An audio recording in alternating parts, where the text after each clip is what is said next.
911, what is the address to your emergency? 5 Street Laundromat. What is it? 4th Street Laundromat. What's the problem? I've been abducted.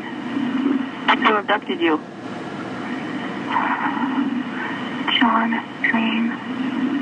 You said John Green? Sean Great. Where's she at now? Asleep. Where's she sleeping at? In the bedroom. In what bedroom? There's 2 houses right by the Laundry Street. And it's in one of those houses. But you're at the laundromat? No, I'm in the bedroom with them. What color's the house? Is it across? If I'm looking at the laundromat, which way is it?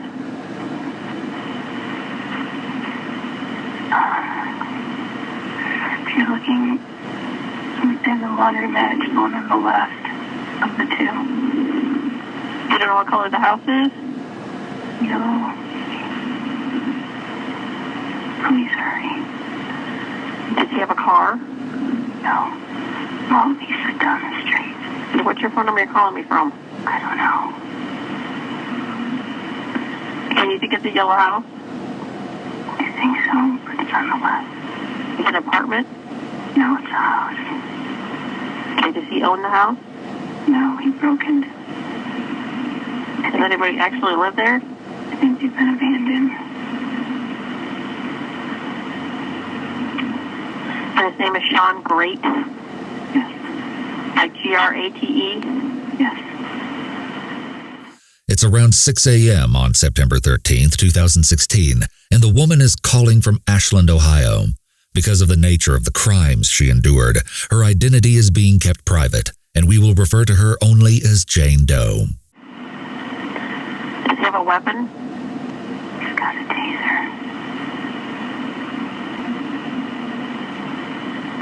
What does he look like? Is he a white male or black male? White.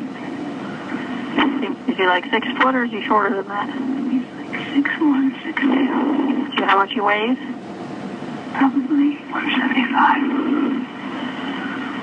Are you injured? A little. What color's his hair? Brown. Do you know what color his eyes are? What's he wearing? Nothing right now.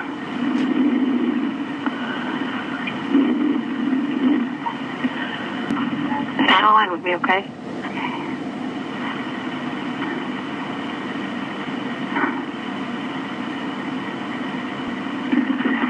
Is he still sleeping? Yes.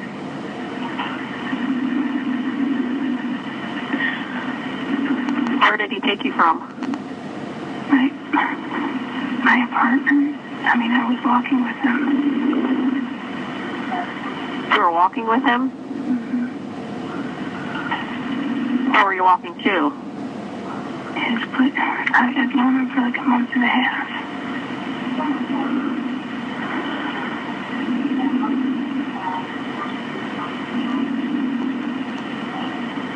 Is there any way you can get out of the building? I don't know without waking him, and I'm scared. Is there a bathroom in the house? Well, his bedroom is closed, and he made it so it would make noise. And if you told him you had to go to the bathroom, he would do something to you? Yeah, because he had me tied up. Are you tied up now? Well, yeah, but I kind of freed myself.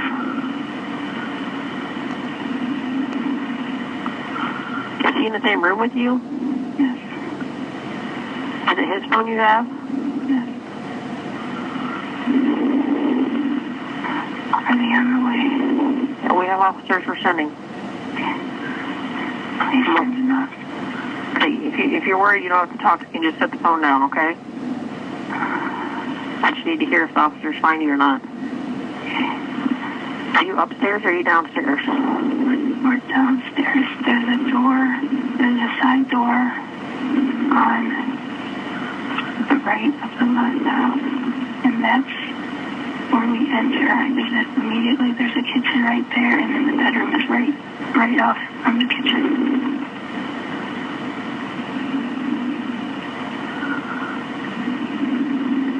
Do you need an ambulance?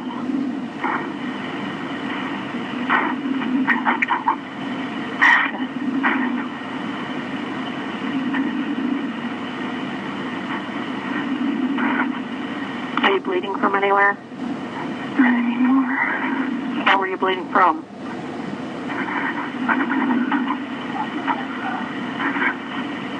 You don't have to talk if you don't need to, okay?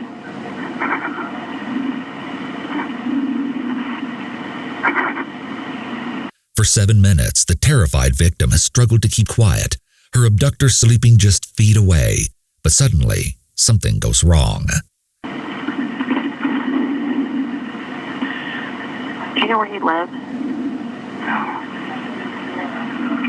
Oh, shit. Oh, shit. I woke him up. Just set the phone down.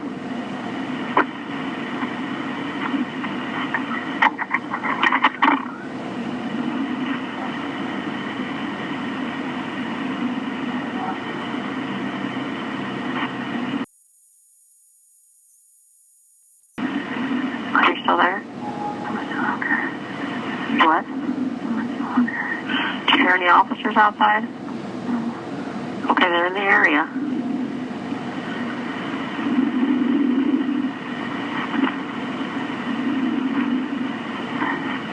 See if they can come in the side door slow,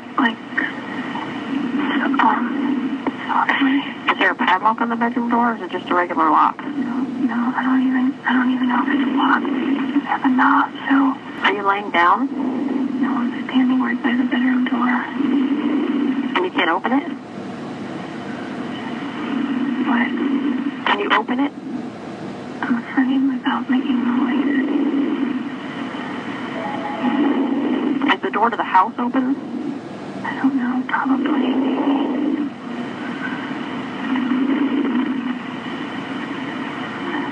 I don't think he has a key, I'm not sure. Because I think he broke in here. Can you see out any window that you're at?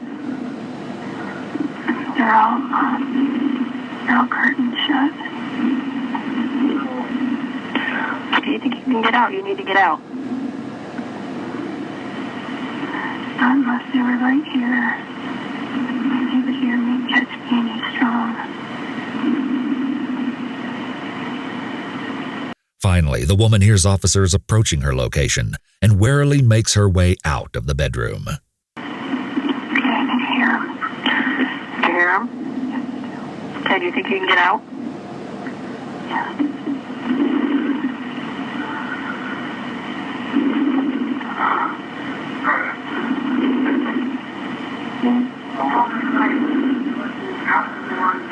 Are you out of the bedroom? Yes.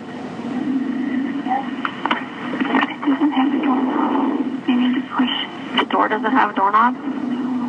He said push the door. Just push it.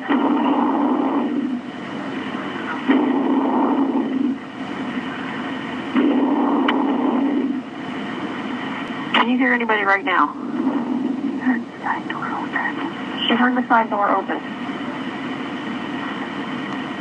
Where'd they go?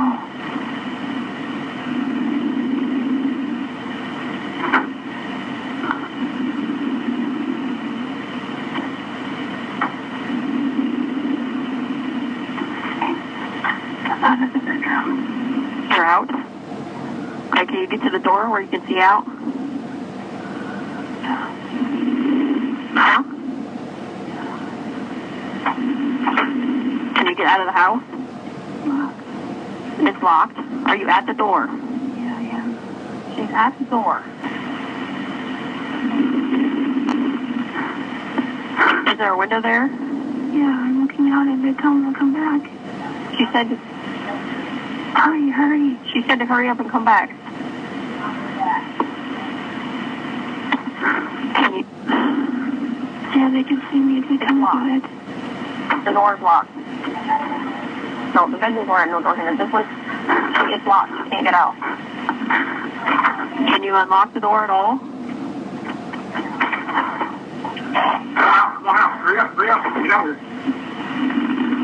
Rescuers say the traumatized woman was completely nude and frozen from shock when they finally got the door open to save her. Once she snapped out of her fear enough to run outside, officers immediately went in to apprehend her abductor. Where is he? I'm still sleeping. Still sleeping? Yeah. Okay, they have her. He's unarmed. Unarmed? Yeah. They found 40-year-old Sean Great lying face down on the bed inside a yellowing, abandoned house, surrounded by huge, filthy piles of trash, dirty clothes, and stuffed animals.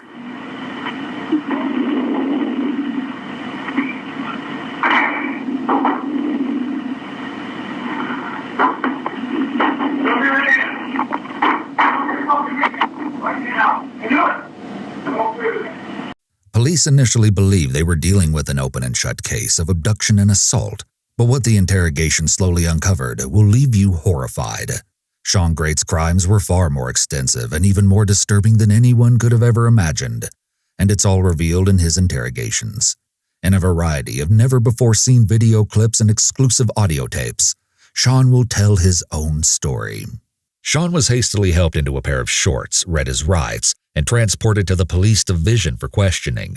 And the more investigators learned about the perpetrator's past activities, the more they realized just how extremely lucky this Jane Doe was to have escaped with her life. Sean enters a small room, sparsely decorated and enclosed by neutral walls and carpets meant to calm a suspect's mind and limit distractions. Not only does this help both interrogators and suspects focus, but it can also make interviewees more relaxed and willing to accept their fate. Aside from a brief look around the room, during which he takes stock of his surroundings and may have noticed the camera with a brief eye contact, he sits quietly, with his head down, staring at the table, barely moving a muscle. He likely knows he's being recorded. His hunched-over posture may be a subconscious attempt to make himself small, insignificant, and unnoticed, effectively attempting to hide in plain sight. His hanging head suggests shame. His tapping foot and jittery legs could either signify impatience or anxiety, but watching his body, his respiration appears to remain normal in both depth and pacing. The interrogator is about to enter, and you'll notice that right away, Sean doesn't hesitate to make eye contact. This is an act of curiosity. He's likely sizing the man up and immediately starting to create a mental image of them being opponents. The interrogator shows up with a notepad. This is standard, but in reality, all interrogations in the station are usually recorded, meaning that the folios carried by the detectives are generally props, although some items may be written down when pertinent to establishing timelines, motive, opportunity, intent, or means. Hey, Bo. David Lay. You are Sean. Great. Shaking hands and asking Sean's name, although he already knows it, is the interrogator taking the first step in building personal rapport. The behavior shows respect instead of animosity. It tells Sean, hey, I just want to talk. Let's have a cordial conversation. However, having a cordial conversation is no easy task when the interrogator's primary motive here is to establish the elements of abduction and sexual assault. You go by a different name? What's your proper name? Is it Sean? Is your proper name? The interrogator confirms the suspect's proper name, again to make sure he addresses him in a respectful way. Well, listen, man, we need to talk about things that happened this morning, because she's pretty shook up, yeah. So, you tell me, where do you want to start? I mean, how'd you meet her? The interrogator has again made conscious efforts to avoid displaying any adversarial indicators, and he has strategically transitioned into the topic at hand by asking Sean where he wants to start and establishing an open-ended discourse. While this type of broad question can sometimes produce a rambling answer, it also tends to unfetter the suspect to say anything they want, which can be very advantageous. Unfortunately, in this case, Sean just asked to go to the bathroom. They got me right out of bed, and I've been having to pee for a while. Who got you right out of bed? The cops and stuff. Okay. And I've been sitting in the vehicle. I was wondering if I could use the restroom. You want to go to the bathroom? Sure, we'll take you to the bathroom real quick. Did they search you? No, but Okay. Well, just hold on. Just actually, I was naked. That's why. I was naked. Oh, they put the shorts on They you? put the shorts on me, so that's probably why they did it. So yeah, I've been searched. Hold on just a second. Sean's demeanor is already visibly more at ease. He's leaned back with his arms up, yawning, stretching, wiping his eyes, and maintaining an open posture for extended periods of time. The difference compared to his earlier body language is striking. The threat of the unknown has subsided after this amicable first meeting. The interrogator's deliberate work to make him comfortable by not threatening or intimidating has gained him a measure of cooperation and possibly even trust from Sean. Sean returns and sits hunched over again, playing with his hands and placing his head on the table. All right, where were we? You telling me about how you met? Crop center How long ago? about 2 months ago. Okay. What were you doing there to meet her? They do serve lunch every day, Monday through Friday. Mm-hmm. I met her there. The Kroc Center is a community service ran by the Salvation Army. Jane Doe met Sean there in late July. The pair would often have lunch, play tennis, and take long walks together, and she eventually grew to think of him as a goofy but kind older brother. Sean had mentioned wanting more than a friendship, but she turned him down, refusing to exchange phone numbers with the man and not letting him inside her apartment because of her strong religious boundaries. Sean says he had just gotten to Ashland when they became friends. Where are you from? Came from Mansfield. Okay. Child support issue there. I ran. It's just been a headache. What, you ran from the court over there? Because you owed money? The interrogator likely already knows substantial background information on Sean, but he wants to hear it straight from the suspect, starting with how he came to live in the home he was found in. Whose house is it? I'm not too sure. So you just squatting in there? Yeah. Okay, good. All right. I appreciate your honesty. Okay, this is kind of the steps that we need to take here. You know, you're being honest with me now. Yeah. Keep up the honesty, and everything's going to go all right. Okay. Immediately after positively reinforcing Sean's honesty and reminding him that it will be beneficial for him to tell the truth, the interrogator jumps right into the main issue at hand. So, how did you end up with today? Well, we've been talking about marriage and stuff like that, getting really close. Okay. Yeah. Note the tension in Sean, while the interrogator assumes a very relaxed position. He wants to appear non-threatening to avoid making Sean nervous and keep him talking. Questions about his relationship with Jane remain open-ended, and the interrogator just lets Sean ramble and talk for the most part, only steering the conversation every now and then to help establish timelines. By getting details from the suspect, the police can develop good evidence to present to a prosecutor. We both maybe getting cold feet, I'm not too sure. But yeah, I'm for it. Like, feel cold feet from her, you know what I mean? It's like, she pushed me away. Then we get things back alright, and then it's like cold feet in the air type. So it's like complications again. And so many complications. And then she talked about this guy named Daniel, and I just lost it. When was she talking about the guy named Daniel? That's about 5 years older, like a 5-year past relationship. That she had? Yeah, she's like, oh, I'm gonna wait for Daniel. You know, like she's just gonna say all that she's been saying, and then out of the blue, just bring up another guy just to try to make me back away or something. I'm not too sure what she was thinking. Sean starts to establish his own motive frustration over cold feet, and jealousy over another man. However, his claim that he and Jane have been discussing marriage is completely opposite of her testimony. It makes no sense that such a conservative and cautious woman would jump into that big commitment with a man she'd only known for a handful of weeks. Sean is likely just trying to make their relationship seem more intimate than it really was, perhaps thinking it helps his case in some way.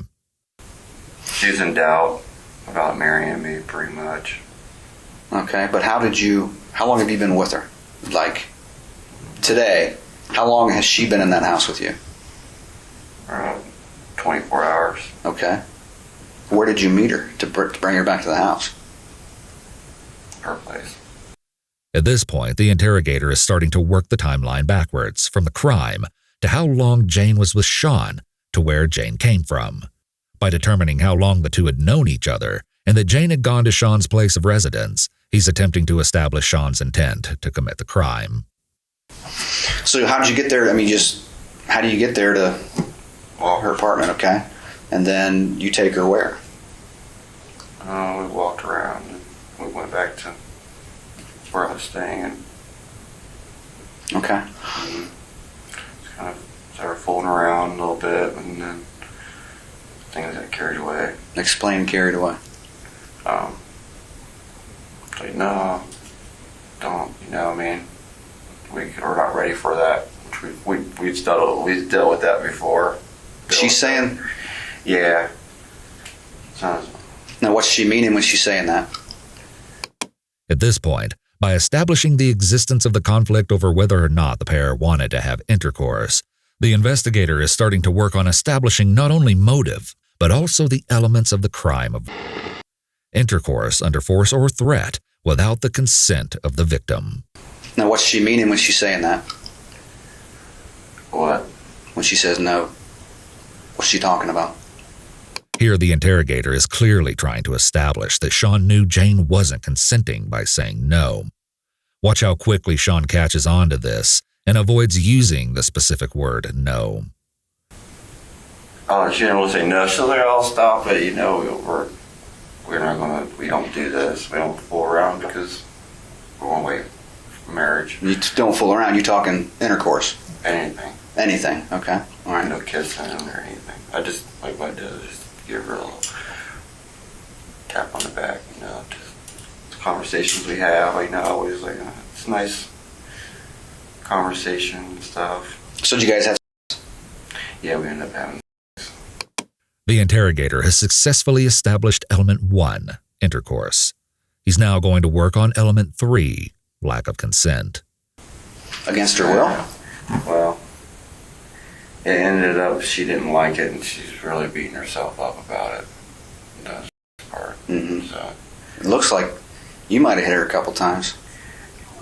I did because I lost control. And I do. Well, let's explore that. Okay. Why did you lose control? Now he's working on element 2, force or threat. He's gotten Sean to admit that he lost control and hit Jane. A lot of it's that she'd marry me, she won't marry me. It's like, this is it. Mm-hmm. A lot of leading me on. Mm-hmm. Yeah. And I didn't just outright hit her. What made me snap or took me out of my character. Where'd you hit her? Her side. Yeah, she's got a fat lip. Yeah. Dude, I swear I got that from. From punching her? Well, her tooth. Oh. Had to have got me. Okay. Yeah. Her tooth had to have got me. Sean has now shown exactly where he hit Jane. So when did this happen? About 24 hours ago. Okay. And you were in the middle of when you punched her? Mm-hmm. No, we are. With our fight and everything made up. We had. After you punched her? Yeah. Okay. Now, we talked about honesty earlier. Okay. I mean, she's saying that she didn't want to have sex and that you punched her. She may not have wanted to have like afterwards. After what? After I hit her. How many times did you have sex? It ended up being a few times within 24 hours. Mm-hmm. The interrogator is about to correct Sean's timeline and confront him with information that counters his story. Now, she's saying that she's been with you since Sunday. Do you know what today is? Monday. Today's Tuesday. Okay, today's Tuesday. So if you thought it was... Sunday evening. Okay, so we're talking over 24 hours under you've been with her, right? Sunday evening. Yeah, times since I've been asleep. So you've been with her since Sunday evening?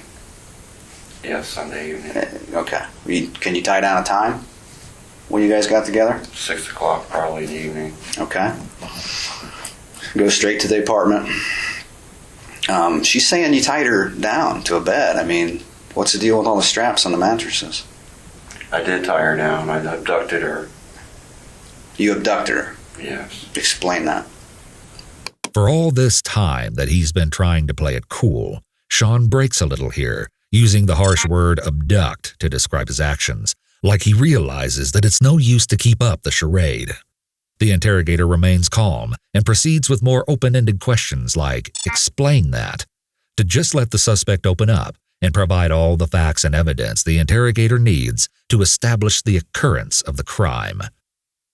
In reality, Jane says she had agreed to come to Sean's place because he said he had clothes to give her. Once there, she sat reading passages from the Bible while Sean went to the kitchen of the home. But when he came back, his demeanor had completely changed. He snatched the Bible away from her and said, "You're not going anywhere." She tried to kick, punch, and push him away, but says everything she did, he did so much harder. She kept fighting until Sean began to choke her, and that's when she says she knew she couldn't escape. This was only the beginning of the horrible torment Sean would inflict upon her. A sexual assault expert would later explain that the details of this case reminded her of a duality commonly seen in abusers using the Jekyll and Hyde model. On the outside, on any given day, she says, abusers often seem like people you wouldn't be threatened by at all. But there's this persona that comes out from time to time, and usually towards the person that they want to see it. Her games trying to get down to if she's going to marry me or not. So you just held her there because you wanted to find out if she was going to marry you? A lot of questions and stuff, and yeah, it's very nightmare. Couldn't imagine her. You just wanted to make sure she didn't get away because you wanted her? No. What? Explain. Just wanted her to relax, spend some time with me. Well, it's kind of hard for somebody to relax if you're tying them down, don't you think? Yeah. Sean has now admitted to holding Jane there, tying her down, and eventually untying her. But when called out on how bizarre his reasoning is for this, he appears to smile or laugh just a little before quickly turning his face away from the interrogator. So how long was she tied down? Not long. How'd she get out? Or out from the ties? I untied her. Except for like last night, I tied her legs down just a little bit. So you've tied her down at least twice? Yeah, just kind of like just slow her down because she's moving around a lot. Like, just relax. I'm going to take you home here. Jane says Sean actually tied her up at least 3 times in weird positions or to the bed. He was even so despicable as to shave a heart into her pubic hair. A restraint was placed around her neck at one time, and she was threatened not to move or she'd strangle herself. Well, how many times did you have sex with her when you tied her down? I never had with her tied down. Now, she's telling us something different. I mean, she was never tied down, though, when I had sex with her. The investigator goes on to ask Sean how he got in the abandoned home in the first place, establishing facts for breaking and entering, which is likely another charge that the DA will add to the criminal case. But Sean suddenly changes the topic to interject with this repeated denial. I didn't have sex with her tied up. So. Okay, well, that's, just, I'm glad you're telling me, but you still did. I mean, you told me you abducted her. What does that mean to you? I mean, I care about her. Abducting somebody means that you care about her? Yeah, in this situation, Sean starts to stretch, acting oddly relaxed. Likely, the interrogator's own relaxed nature is being imprinted on Sean.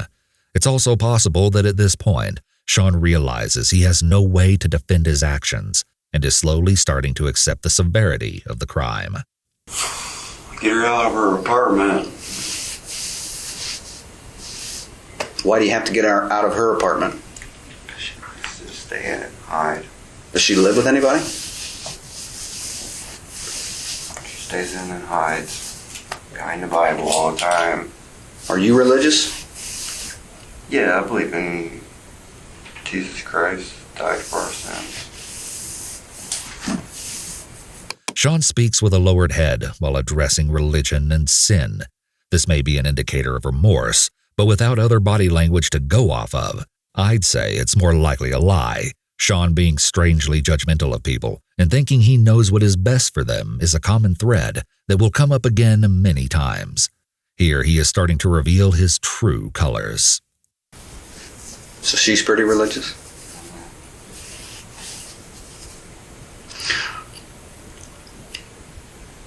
How many times do you think he has sex with her? To her, it may seem like a lot, but it lasted a long time. It gets a bit graphic as the interrogator asks about the specifics of the encounters, such as if protection was used and where seminal fluid would be found. He is looking for information on where to locate additional evidence or trying to see if the suspect, victim, and crime scene all line up. Sean's body language noticeably tightens up during this discussion. Yeah, I did. Okay. Okay. It's interesting how Sean walks back his story now. Before he claimed they had intercourse multiple times, now it seems he's making it out to be only once. How many times did you have sex? It ended up being a few times within 24 hours. Mm-hmm. Now the interrogator is going to start prying into who else in the area Sean knows. He's fishing for a specific person, and it is obvious by how many times Sean dodges the question that he doesn't want to give a straight answer. Who else do you know from Don't go there. the apartment complex that lives in? Just her. Pretty much. Pretty much. Who else do you know? That John guy. How many friends do you know? That's one the other day. Who's that? After letting Sean ramble for a while, the interrogator comes right out with what he's really asking. Now, the patrol guys are saying you know an Elizabeth? Elizabeth.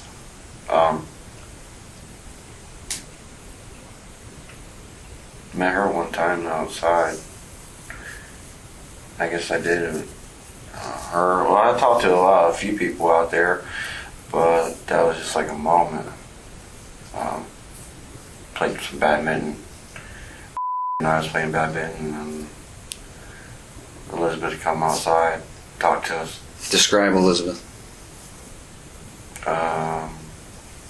Elizabeth, she had like blonde hair, big blonde hair, big girl. Okay.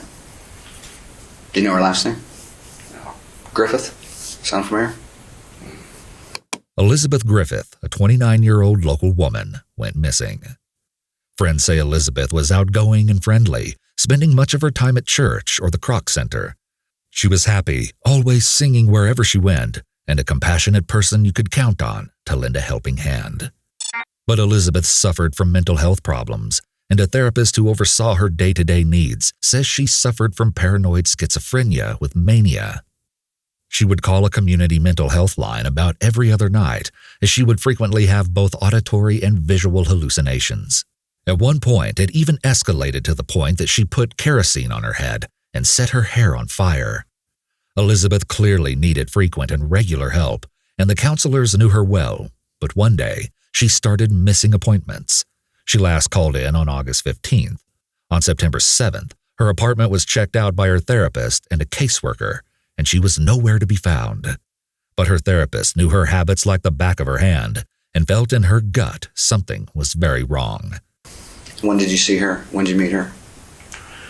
Oh, she's been probably 2 months ago when I first seeing her at talking to her at the yard playing badminton.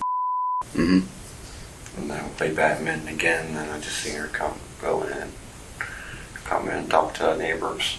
Did you ever hook up with her? Did you ever try to?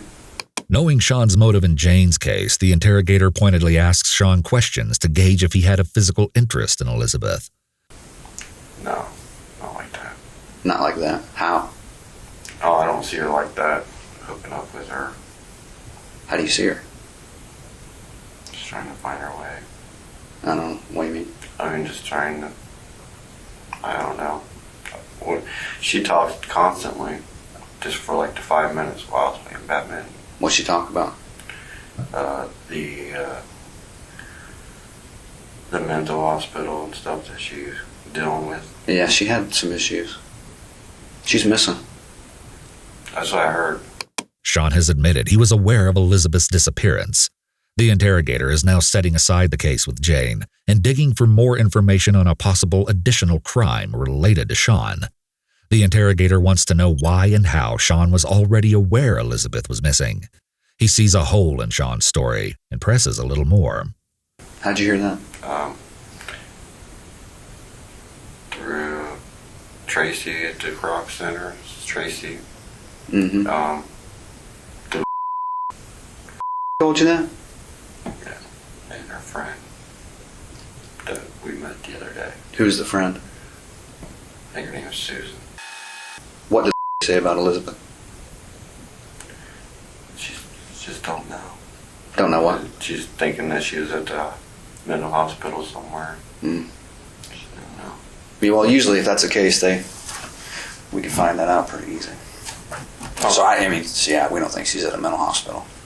If you know where she's at, or if you've had any contact with her, just keeping along the same lines of being honest, this is when you need to tell me. Yeah. So, when was the last time you had contact with her? I haven't had no contact with her. Because it kind of makes me wonder if, since talked about her and you've talked about her, if you haven't seen her since she's been missing. Further searching had only confirmed that Elizabeth was in trouble, as asking around the community revealed that nobody had seen her for weeks. And one woman who says Elizabeth was like a younger sister to her shared that the woman had been in a real giddy mood, but anxious, like she really needed to talk about something. Her friend assumed she'd met somebody. Elizabeth attempted to contact this woman on August 16th, but unfortunately, the friend wasn't available to pick up the call. After that, Elizabeth vanished. That night at 11 p.m., though, she had also made a call to another number, one belonging to Sean Great. The interrogator carefully but clearly starts the process of accusing Sean of having something to do with the other missing woman. Kind of makes me wonder if you didn't have something to do with her being missing. I understand. With the situation. Yeah, I mean, it kind of looks funny. Sean looks away and puts his head down for a few moments. Looks strange. What is she? I mean, you know what's going on? No, I really don't. I'm hoping you can help me. Sean seems suspicious that the police already know what's going on. You'll soon see exactly why this is. Because if there's any kind of connection, with you and Elizabeth, it's very important that we find Elizabeth, because she's got some psychological issues. She's got some health issues, some medical issues. Oh, yeah. So, I mean, if you were to know where she was, and we could find her, that would go a long way to helping. Yeah. You know where she's at? Wish I could help. I don't know what to say right now.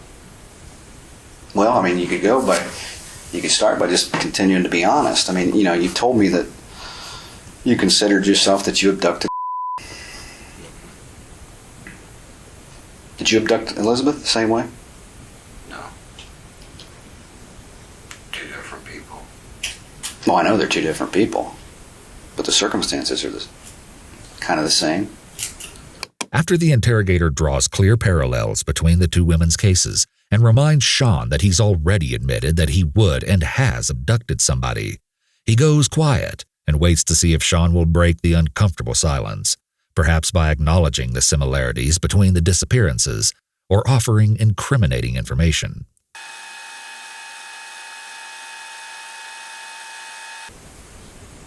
So how do you feel about what you did to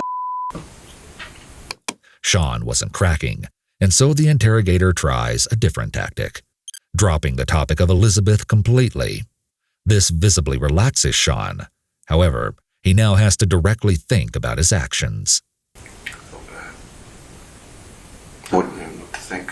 What do you think should happen to you? Just put me in the cell and throw away the key. Why? She's able to forgive me. Well, you know, forgiveness is a big part of religion. Sean mentions forgiveness, but the interrogator quickly reminds him of religious faith, cueing him to think about doing the right thing. That's what I'm saying. You know, if you know anything about Elizabeth, then it's a perfect time for us to talk about it, get to the bottom of it, and see what we can salvage. The interrogator will now share, for at least the second time, that he thinks Sean had something to do with Elizabeth's disappearance. I think it's very possible you had something to do with Elizabeth. Oh, Elizabeth. Sean continues to look away, tense and hunched down when Elizabeth is brought up. He attempts to make himself smaller in these actions, in stark contrast to his wide, at-ease stretches earlier on. This anxious response clearly indicates deception. Whether it's an attempt to withhold information or an indication of guilt remains to be seen. I'm just gonna chill right now. It's so cold. I don't know. I'm still trying to deal with. What? I don't know. I'm confused about Elizabeth. Sean says he's confused. The interrogator immediately sits back in a more open and less imposing posture. When a suspect claims confusion, it's often an indicator that they either are having problems maintaining a lie or that they are about to expose their own lie. By creating a more open environment, the interrogator subtly provides a space for Sean to also open up. Well, I don't want to confuse you. Let's deal with and put that to bed then, and then we'll move on. So what do you want to talk about with still?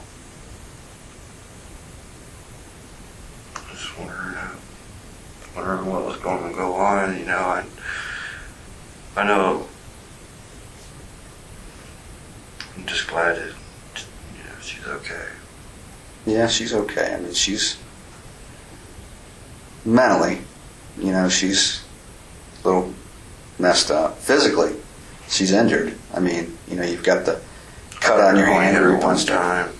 Well, she's got some bruises on her arms too. Where did you tie these straps to her arms, to her body? Maybe then. Where at? Point to your body where you tied the straps. Well, I did this arm up through here, right? You put her arm under there? Yeah, I put her arm under her leg, Mm-hmm. and then tied on her wrist to here. At this point, the interrogator is building the story against Sean, asking about her physical injuries and specifically probing into the means and the methods Sean used to restrain Jane. Sean says he used a scarf and maybe a shirt to tie her down. So you tie her arm under her leg. Why that position? One tie, she's unable to move. Is she tied down to the mattress from the other side? No, not until I had to leave. So you left at some point. When was that?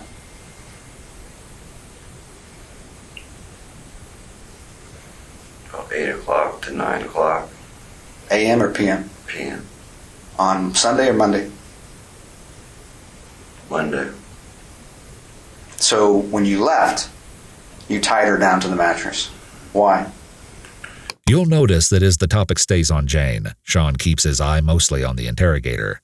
He's already on the hook for her case, so he has nothing left to hide at this point. Just for cigarettes. I just left for cigarettes. I came back and untied her. But why did you tie her when you left? So she wouldn't leave. So she couldn't leave. Yeah. So what cigarettes did you smoke when you went to Monday night to Duke? Marlboro Black 100s. You bought the Marlboro Black 100s? The interrogator asks Sean his choice of cigarettes. Discarded butts can link a suspect to a crime scene and also establish DNA matches. So when you come back, you untie her from the bed, but you keep her arm tied under her leg? Mm-mm. No. Well, I untied her ball. when she gets there Sunday evening, at what point do you initially tie her up when she wants to leave? At what point does she want to leave and you tie her up? I didn't tie her up at all. I pretty much, she just sat there with me. On Sunday. Okay. But at some point, you said she wanted to leave, and you had to stop her from leaving. When did that happen? Yeah, but I didn't tie her up. I just held her and asked her to hold, just for us to hold each other. Held her. What? Describe the hold. Just lay down and hold each other. Just you mean hold her down on the mattress? Chest right on my, she put her head on my chest and just laid there. I mean, she might have probably been unwilling to do that. Why I would just wanted to hold her. Okay. You wanted to hold her, but she didn't want to be held. Is that what you're saying? She wanted to be held. No, that's not what you just said. You said But that she couldn't let it happen. Because she wanted it. you think she wanted it. The interrogator is reestablishing that Sean used force against Jane, but also poking holes in his timeline in order to clear up what happened and when. However, you'll notice that his tone is getting increasingly combative the longer Sean refuses to be forthcoming. This may be a deliberate tactic that he's employing, since being nice hasn't pulled much out of Sean, or it may just be his genuine frustration showing through at Sean's attempts to justify what he did to Jane. Either way, it's going to backfire and make Sean shut down a bit. She's told you she didn't want it. You admitted earlier she said she didn't want to have it. She says it's not right. Okay. But that's telling you she doesn't want to have it, right? Yes. Yeah. Okay. It's not right. But you didn't want to let her go, so you just hold her. When you say hold her, you're hugging her? Actually, I didn't even do that. What did you just sit down? Well, see, you're kind of all over the board here, dude. I mean, you told me that you held her. I mean, I never held her or restrained her. At some point you did. Well, at that point, at that first initial, Okay. at the very first time, just stay here, relax. You know, I did joke about abduction, and then it ended up being abducted. How do you joke about it? But I should abduct you, keep you up, so you stay with me for a few days. And then it ended up happening that way. So at what point did you actually have to tie her down when she decided she wanted to leave?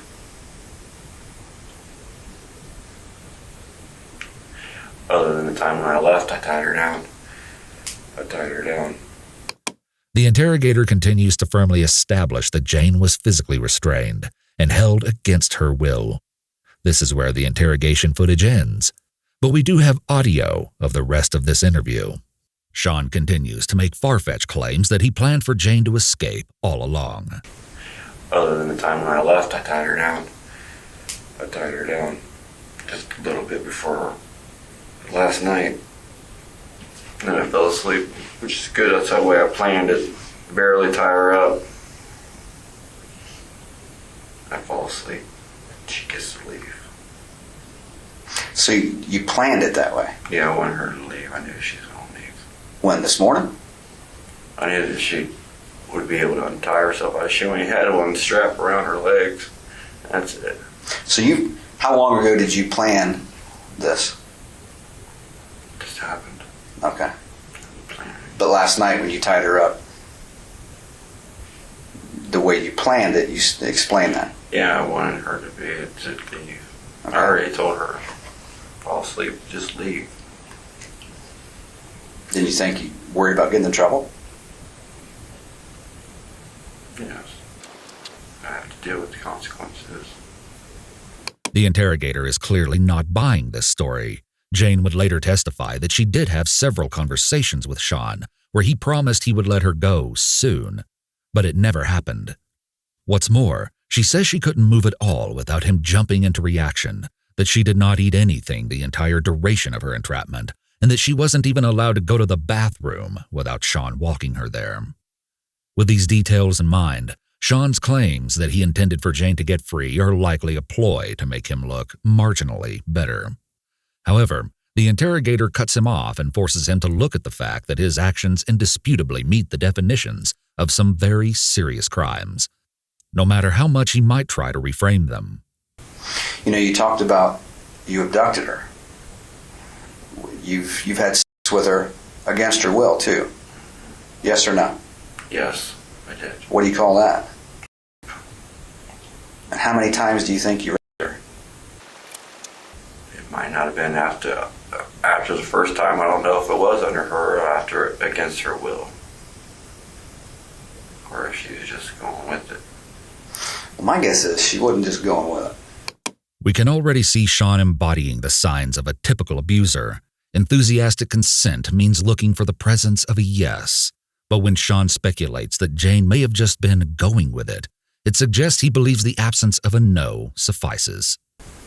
So she enjoyed it. What's that? So she enjoyed it other times. No, I don't think. Because it wasn't against her will. The first time may have been. The first time may have been against her will? Well, the first time was, pretty much. So definitely you're telling me the first time was against her will. Okay, good. I would say pretty much. Explain how that happened. Why do you think that was against her will the first time you had sex? Because she kept saying, no, it's not right, you know what I mean? And so how did you make it against her will? Trying to keep talking her into it. And, right, like, you know, touch her belly. Like, we were standing up. She's like, I was just trying to give you a hug, you know. I was trying to talk myself into it, like, to get close to her, you know. I just want to give you a hug, you know. We gotta move beyond this. Some psychological researchers have argued that sexual assault is not about the enjoyment of the act itself, but more about dominating someone. While it certainly may be a combination of both for Sean, it seems that more than anything, Jane's pure virtue, strict boundaries, and strong aversion to premarital intercourse, unfortunately, felt like a challenge to him.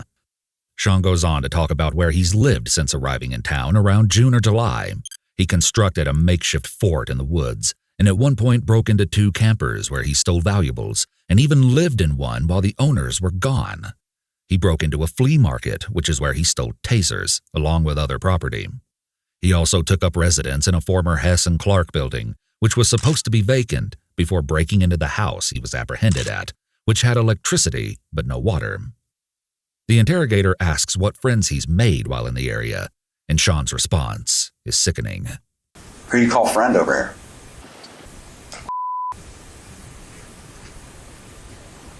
I don't know if she'd call you a friend at this point. She still loves me, though. I mean, honestly, she cares for me. She wants the best for me.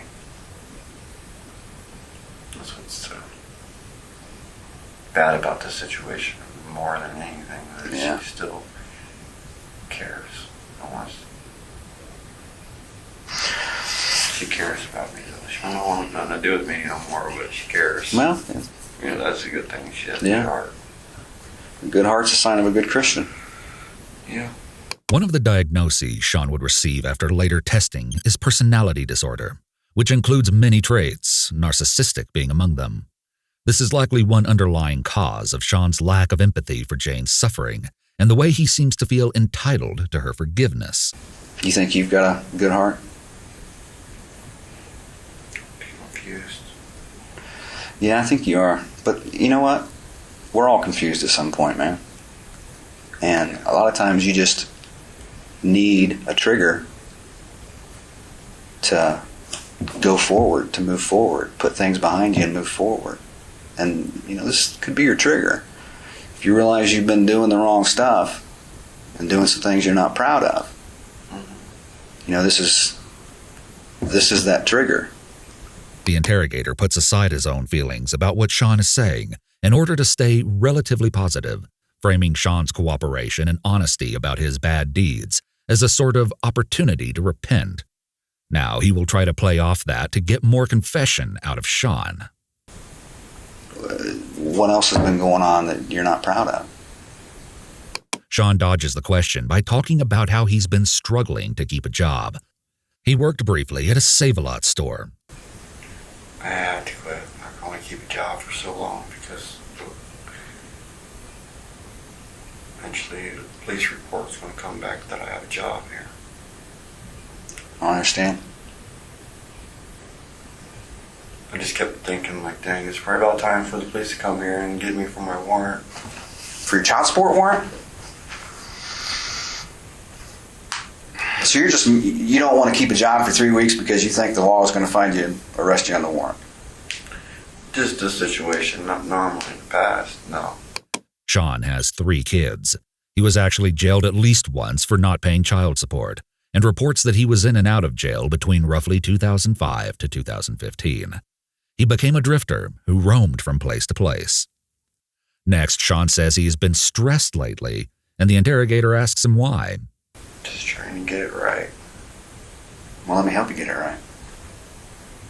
How are you going to help me get it right? You tell me. What do you need to get right? And I'll help you. I could do that through prayer. Yeah. You can try that way. It's the only way. However, if you thought Sean was about to finally crack or express some form of sincere remorse for anything he's done, think again. Here's how he steers the topic. You could help me if I could have coffee or anything like that. You need something to drink? It would be wonderful. What do you need? What do you want? Can I have coffee? I can Because get I'm you. used to caffeine right now. I can get you coffee. You want anything in the coffee? Whatever you want, like. Now you tell me. You like it black or you want a little cream? I am a little spoiled. What's that? I am a little spoiled. Cream and sugar would be nice. Little but cream and black sugar? is fine with me. Sean breaks the silence that follows by bringing up Jane again, saying she'll be okay out of nowhere. The interrogator plays along to see what Sean will say.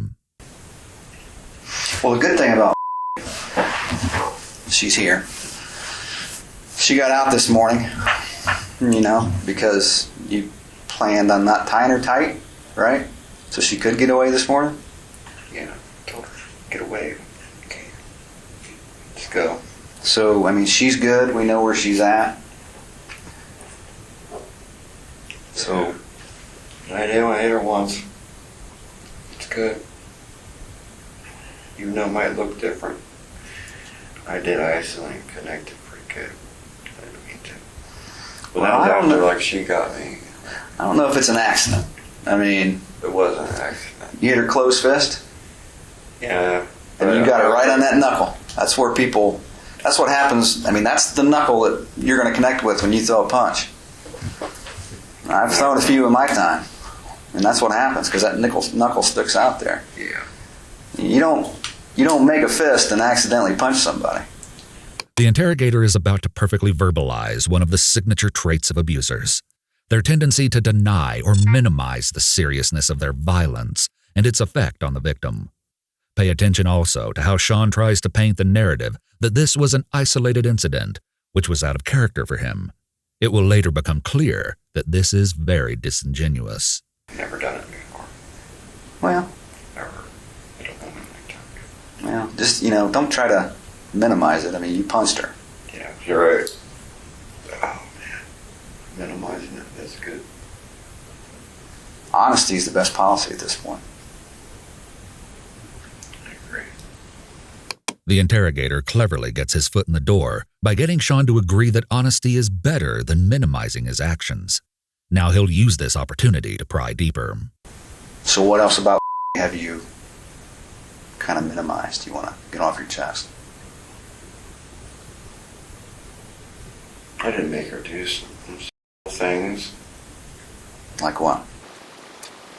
At first, I wasn't too sure if I knew she wasn't for it. But her mind was just always thinking about it all the time. And that's what the problem was. How do you know her mind was thinking about it? Because we talk about it a lot. It was a topic every day. Having Dealing with it, battle, and just our desires, and we need to hurry up and get married. Sean is now moving towards victim blaming and placing his own evaluation on what he thinks Jane wanted. One psychologist experienced in working with those convicted of crimes at a state prison has explained that many of them, especially those with antisocial personality, which Sean himself was also diagnosed with, exhibit thinking errors with a tendency to distort reality. This can cause them to interpret an innocent and friendly interaction as a sign of interest. In Sean's case, he really takes these presumptions to the next level. So what did you make her do that she didn't want to do? Well, I went by her lustful desires. Shared something wonderful with her. Now the interrogator starts to get into the graphic specifics of the assault.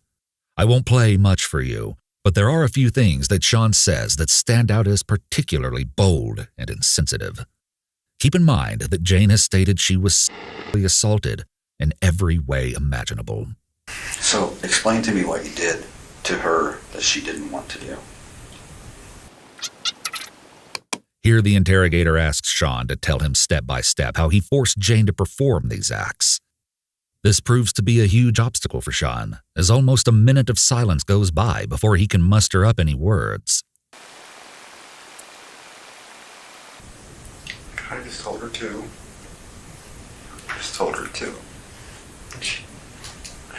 She didn't want to at first. Just do it. We're already gone this far. So where did this happen at? A bit. Was she tied down? No, I tied her down when I left. This is the first sign of real emotion we're seeing from Sean's entire interview thus far. It's hard to tell how genuine this slight breakdown is, as he still seems conflicted on whether or not what he did was wrong. So did you threaten her? I was trying to think that I threatened her. I don't think I did threaten her. We're reverting back to the task of concretely establishing the element of force or threat. In a few moments, the interrogator will cut off Sean's denials, which is a common technique. What'd you say to her to threaten her? Just told her to do it. I didn't think I had to threaten her. I didn't have to threaten her. Remember what we talked about minimizing. Tell me what you told her to make her do it. Because you've already said she did it against her will. How did you make her do it against her will? What'd you say to her? Well, I think I pretty much just grabbed her.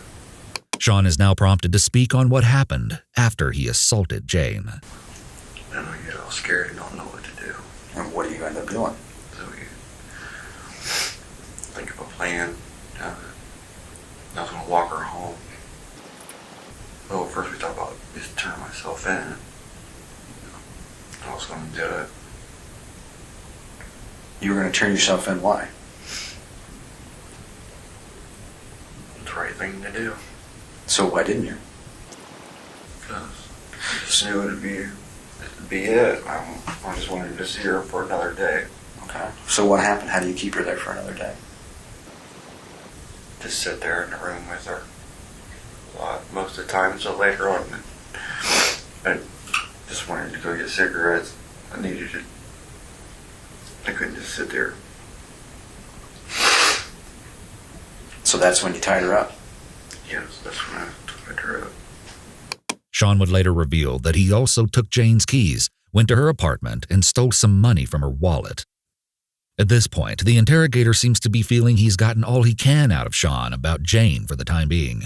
So he's going to transition back to Elizabeth. He knows all the signs are adding up, and now he makes one final big push, using pressure this time, to get Sean to admit he knows something. So, you know what we're going to do today is we got a lot of work to do. We'll go through that house and we're going to collect some evidence. And what I'm afraid is one of the places that we go through today, because we'll go through the Hess and Clark building, because you stayed there. We'll look on the railroad tracks, because you stayed there. I'm afraid that we're going to find some evidence related to Elizabeth.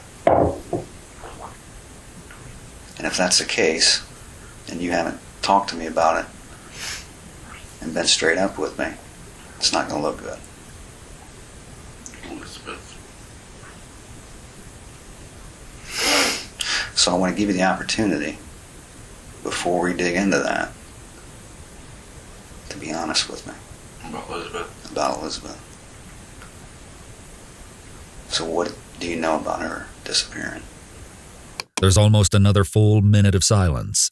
Often interrogators deliberately refrain from breaking these tense and awkward gaps so that the suspect is forced to be the first to speak. But Sean surprisingly just lets it run on without getting too uncomfortable, and the interrogator jumps back in, perhaps reasoning that an innocent person would immediately be able to deny their involvement and not have to think about their answer this long.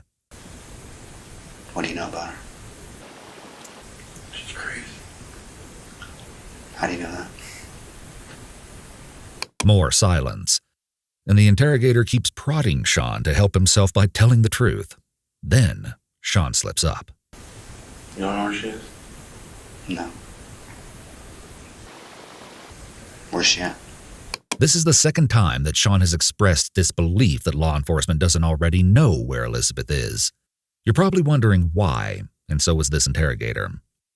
You see, when officers first apprehended Sean at the abandoned home, they couldn't have known that they were actually stumbling into the lair of a serial killer. In reality, their suspicions about Sean having done something to Elizabeth are correct, and the missing woman is right under the investigators' noses. And the first and most obvious place they'd look, the very house where Sean had kept Jane captive. Police just hadn't found her yet at the time of this conversation because search warrants were still being drafted. So what we're going to see is the bizarre dynamic of a confused murderer who believes officers must have already found his victim's body and are just stringing him along to see what he'll spill, and an interrogator who genuinely has no idea where Elizabeth is. Sean then starts to say some really eerie but cryptic things about Elizabeth's status. She's set free. No more problems. She don't have to cry no more. How'd you set her free? She jumped on my back. What happened? She kept crying to me. Saying how much she hated this world and everything. She wished she just died. Sean starts to stay quiet for so long in between speaking that you can imagine he's having an internal battle over whether or not to keep fighting or just come clean. I gave up my life a long time ago.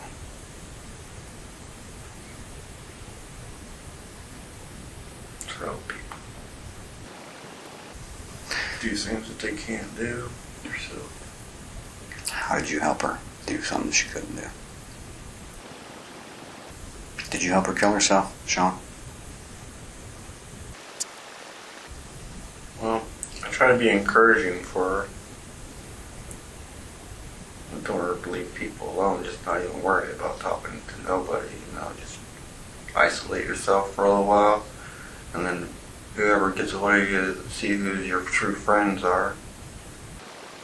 So where's she at, Sean? She's got a lot of family that's worried about her.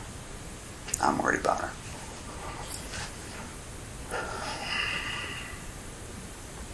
I know you know where she's at. She makes a lot of people worry about her. Sean insists he wants to cooperate, but continues to deny he knows where Elizabeth is. Sean, am I going to find her in one of those places that I told you about? Let's not let it get to that point. I can tell that you know where she's at. You've said you helped her find peace. Didn't talk to her.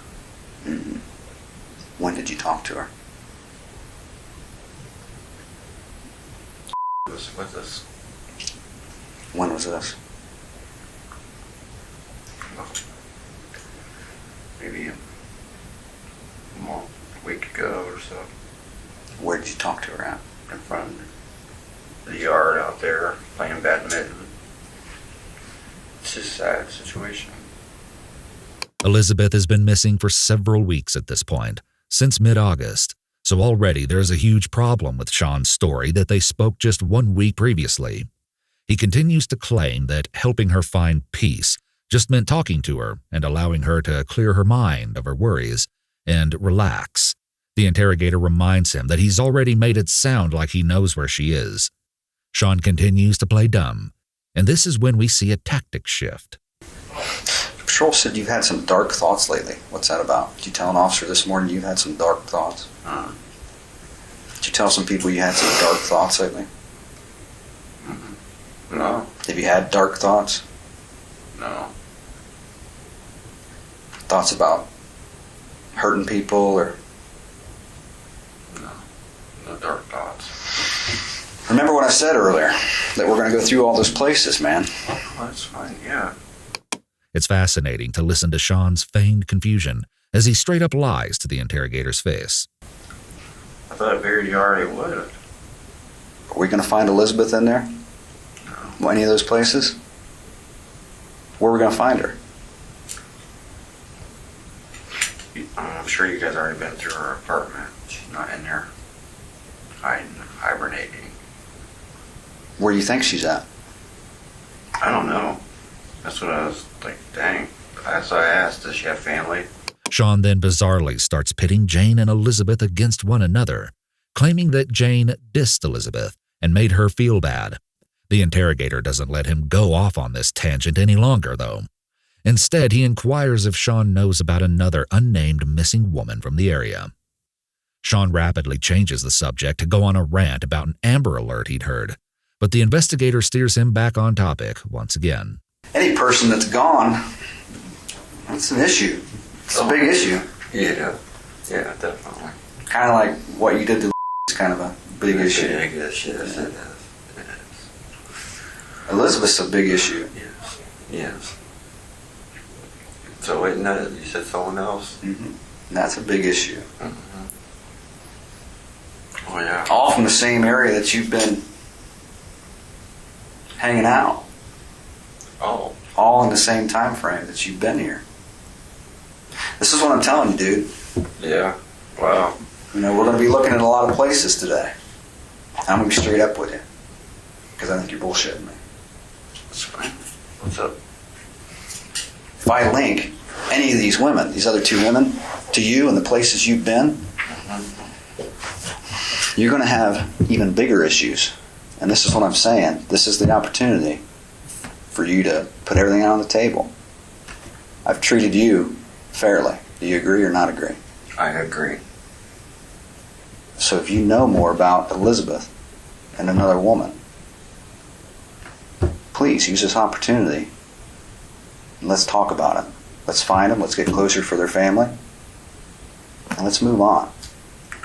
Yeah. I mean, I understand that. Closure. So where's Elizabeth? I'm not too sure where Elizabeth is. Do you know what happened to her? No. The interrogator attempted to appeal to Sean's emotions by bringing up the fact that the grieving families of the women need closure, but it doesn't appear to sway Sean in the slightest. The investigator finally just instructs Sean to sit alone, drink his coffee, and think hard about if he wants to tell the truth. But as soon as he returns and asks if Sean is ready to come clean about anything, Sean immediately goes back to Jane instead of addressing Elizabeth. He ends up revealing a few more sickening details about how he violated her. Well, For hours. for hours? In a way. But she wasn't saying no. She says you took some video of her from your cell phone? Yeah. Yeah, I why? acted like a video. There might have been a video. So where's your cell phone? Filming a video of his victim in the act is likely a way of trophy-taking for Sean, a way for him to relive his crime later on. So what are you telling her? How are you talking to her? Be nice. No, I'm not playing that game. I mean, I ain't yelling at her. Well, what are you saying to her? Actually, I don't say much to her. You know? I know what you're saying. How did I act and how did I boss her around? I mean, I didn't really ask for much. But once we started, she liked it and everything. I don't really believe that. I If think I turned myself in, that she would forgive me and possibly marry me. she told you that. You think maybe she's just telling you that to get you off of her? Well, yeah, Yeah. of course. I understand that. Mm-hmm. I'm just saying. She's talking survival mode. You know, she's afraid something's going to happen to her. She's afraid she's going to get hurt, Yeah, possibly killed. yeah, I understand. Her nerves and everything. Right, yeah. So she's just telling you things to get you to let her go. Yeah, I understand. She's saying that you were putting pills in her mouth. Jane testified that Sean forced her to take muscle relaxers. Sean tries to tell the interviewer he actually just gave her energy drink shots because she wanted a boost. Sean admits to duct taping Jane's mouth shut so she wouldn't yell when he tied her up and left the home. He's asked about a stun gun and tries to brush it off as something he got a long time ago and says he doesn't think it still works, that he just uses it as a flashlight. If this stun gun is the same device that Jane accidentally set off during the 911 call, then this obviously doesn't add up, and the interrogator isn't convinced. Did you tell her it was a stun gun? Oh, she already knew what it was. How'd she know what it was? How'd she know it was a stun gun? Because I carried it in my pocket in her place. So you've mentioned it before that it was a stun gun? Yeah, I showed her how it works. I asked her if she needed one. Needed it. So you've showed her it zapped? So it works? It used to work. I showed her about 2 weeks ago. I don't even know if it works now because a bunch of candle wax is on. Where'd you get it?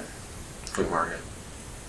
Sean beats around the bush concerning Elizabeth for a few more minutes, and then this conversation comes to a close.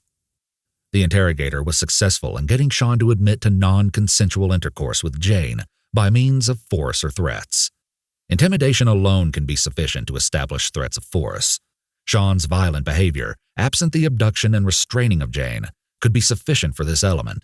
But the interrogator was able to procure even more: information about specific physical items used to restrain Jane, and elaboration on the story of how Jane was against premarital intercourse, at least with Sean, which builds even more on the concept of there being no consent on Jane's part.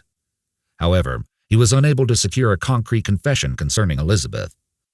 But a little later that morning, Detective Kim Major steps in to try her hand at cracking the suspect. And this is where things get really interesting, because the vast majority of interrogation media we received for this case is between these two. You see, Major took a different approach with Sean. Date, September 13th, 2016. Time, 10:53 a.m. Detective Major preparing to interview Sean. She is immediately very kind with Sean, saying it's nice to meet him, asking if he's okay, and getting him coffee. All right, bud. All right, you're going through a lot, okay? A whole lot. So, I talked to okay, so I want to touch base about a few things. Boy, she's got a beautiful heart, doesn't she? It sounds like she does. Sounds like there was a lot of maybe reading the Bible with her, and it looks like you were trying to find your walk with Christ there. Am I right? Okay. And wow, does she know her stuff when it comes to that, doesn't she? Yeah, she's on my case all the time, which is good. Yeah, it is. It is. Here's what I know, okay? I know that sometimes good people do stupid things, and sometimes things kind of just explode. One bad thing kind of turns into another bad thing. So here's the deal, Sean, and I'm Kim. You can just call me Kim, okay? I don't think we can really be defined by a little block of time in our life, all right? We can make mistakes, and we're not going to be defined by that. Sometimes things just happen. Sometimes good people do stupid things. Major has already separated Sean from his actions, setting a scene where he can still think of himself as a good person who just happened to do a few bad things. Her compassionate tone may seem like such a small thing, but research shows establishing a friendly foundation can be absolutely vital to the success of these interviews. A study done in the mid-2010s interviewed 34 interrogators who had handled international terrorism suspects to find out which strategies were most effective at gaining information. They discovered that disclosure was 14 times more likely to occur early, when a rapport-building approach was used. Confessions were 4 times more likely when interrogators struck a neutral and respectful stance. Neutral and respectful are the perfect words to describe how Major approaches this daunting interrogation. I appreciate your candidness. I appreciate your openness that you've already been trying to explain some things. It looks like you have a conscience. You feel you have some feelings. I can see that. I saw you tear up when I came in. So. Yeah, that's rough. When you ask me, I'm going through things. Like, you understand? Like, yeah, I am going through things. The detective uses positive reinforcement to praise Sean on the behavior she wants him to exhibit more of. Hearing that she sees him as an honest and good-hearted person with a conscience will make him want to live up to that image, even though the detective probably doesn't really hold those opinions of him. Listen as she pries to see if Sean holds any remorse, offering him the perfect chance to say he's sorry. If you could say something to her, what would you tell her? Well, I've been telling her that she's hanging in there. She's doing a really good job. Don't ever change. Would you tell her you're sorry? Oh, yeah.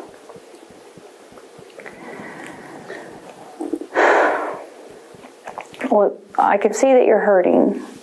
I can see that. So I can see that you...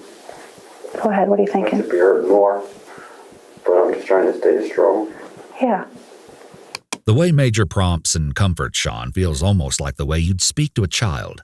And although he half-heartedly agreed that he was sorry when asked, his next words, a response to being reminded how religious and strict Jane was in her values, shows that in his mind, his actions were still at least somewhat justified. Yeah, she doesn't do the phones, no exchange of phone numbers. You can't come in her apartment. She's pretty strong on that. Let me ask you this. It makes me wonder what she's hiding from as well, because there's Bible verses all over her walls and everything. But she could just walk in to where I'm staying with no problem. It's okay. It's like I can't go into her place, which is fine and dandy. But it's still, she sees it okay that she could come with me. Yet Major is determined and continues prodding Sean to see if he himself can realize and admit that his victim was never a willing participant in what happened to her. When she came in your house, do you think there's any part of her that thought she would have sex with you? That's an honesty question. Do you think she thought she was going to have sex, or do you think she thought she was helping another human? Be honest. For her sake, be honest. She's torn. A little bit above, probably. I know she does. Maybe not. Because she's already dealt with a lot the past few days of dealing with loss. And that's a lot, or one of the reasons why she said she wanted to marry me, because she was like, I don't want to get married, so she's ready. Sean goes on to confess that he found Jane more intriguing because of how much she pushed him away.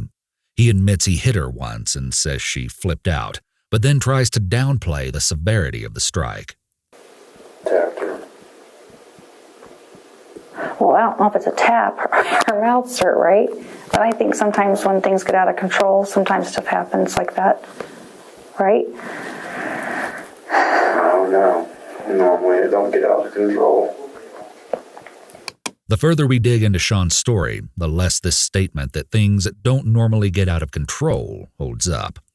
At this point, Major makes an effort to differentiate Sean from the other bad guys she usually speaks with.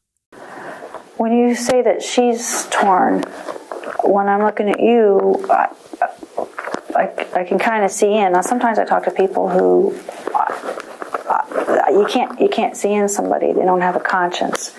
When I'm looking at you, you have feelings.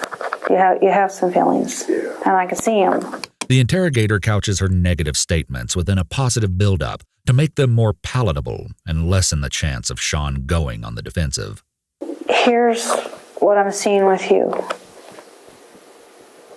One of your strong points is you kind of are stand-up. Like, you might make mistakes, but you don't want to hold your mistakes inside. In this situation, whole thing's a mistake. I mean, forcing yourself on somebody to have sex when they don't want to is a mistake, right? But Sean dodges Major's question with a bizarre rant that essentially sounds like he's trying to imply a common thought process of sexual abusers. She was asking for it. That wasn't the intention. It's like a simple tap. I get like, like, sorry type of thing. Yeah. And kind of like, oh yeah. It's like, geez. It's okay if she just sits on my lap. I sit down, she just sits on my lap. It's okay, but I can't give her like a pat on the shoulder or anything. The stuff we're talking about. And she went like, Because she doesn't want the physical piece. yeah, on her time. Major says she's talked with Jane and just wants to make some sense of things. She kind of told me what you were saying, like, I want to let you go. And I think you guys were putting a bag together for her. But then the fear is, this was actually last night. Not this morning, like last night you were talking about letting her go. But then wondering what's going to happen then. Are we going to come for me? They're going to, Like, it's like nobody wants to go to jail. The interrogator goes back to emphasizing honesty, letting Sean know that it's still worth it to tell the truth and allow the victim to heal. How can I take back what I did? You can let her put value on it. You can let her know that, you know what, I did what I did was wrong and it's not your fault. Because really, it's not her fault. And that's where the man up thing is. You're a manly guy. That's the piece of you there's a good piece there. The guy that stands up says, I did what I did, it was wrong. She didn't deserve that. And that I want her to be okay. For her to be able to put value on it, to 100% honesty is there. Needed it though. That's the sad thing. Needed what? To get, both of us needed that to get through our lustful desires and Needed to have. in a way. I mean, Okay, and that's honesty. Don't feel like, hey, if you have a thought like that, not it's so much me. She's just battling all the time. She's battling like with the lustful desires, and it's a roadblock. Studies show that the fear experienced by a victim during the actual assault is immediately replaced by guilt and self-blame, with this effect being the hardest to overcome specifically for women with strict religious backgrounds condemning non-marital relations. This is exactly the sort of person Jane was, and so in addition to looking for more confession out of Sean, Major also wants closure for Jane, in the form of her abuser explicitly saying that he forced and completely took advantage of her against her will. But as we're seeing, Sean can't quite commit to saying he was fully in the wrong here. Just her dealing with her lustful mind. She has a lustful mind. I mean, honestly, she battles with it all the time. And her and her and others, she shelters herself inside because of her lustful mind. And I want to help her with that if any way I can before I actually surrender. Sean talks a bit about the things that have gone wrong in his life to lead him to this point, and then he starts to break down, which is a huge emotional shift from the unbothered demeanor he's been keeping up. sorry you're going through everything. You're still a human. You know what I mean? Doesn't matter. It does matter, Sean. It does. And your whole moment might be right now. It doesn't matter. It does.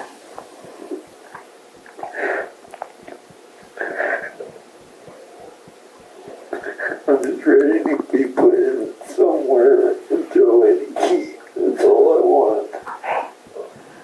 You've given her peace, right? You give her peace by being honest, right? Do you agree with me? I know, because I know what she wanted.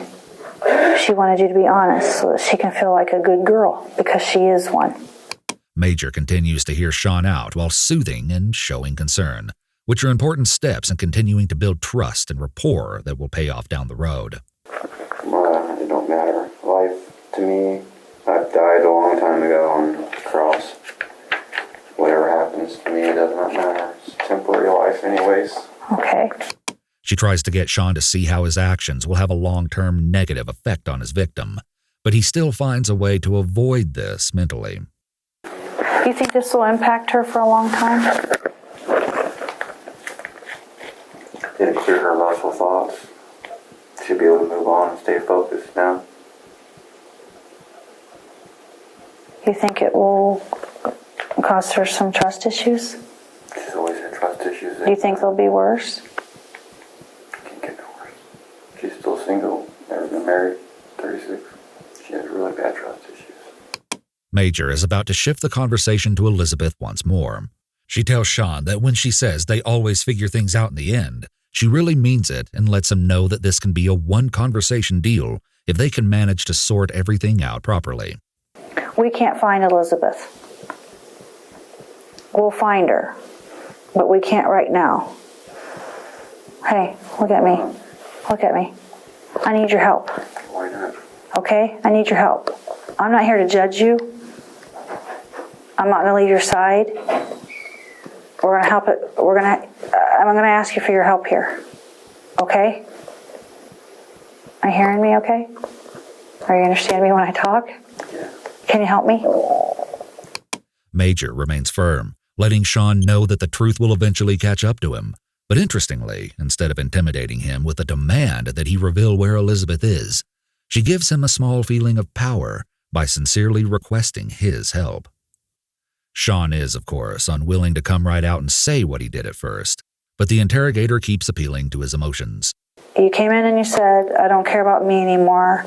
I died a long time ago. You're trying to help the situation with, let's just put it in perspective, with what you've described with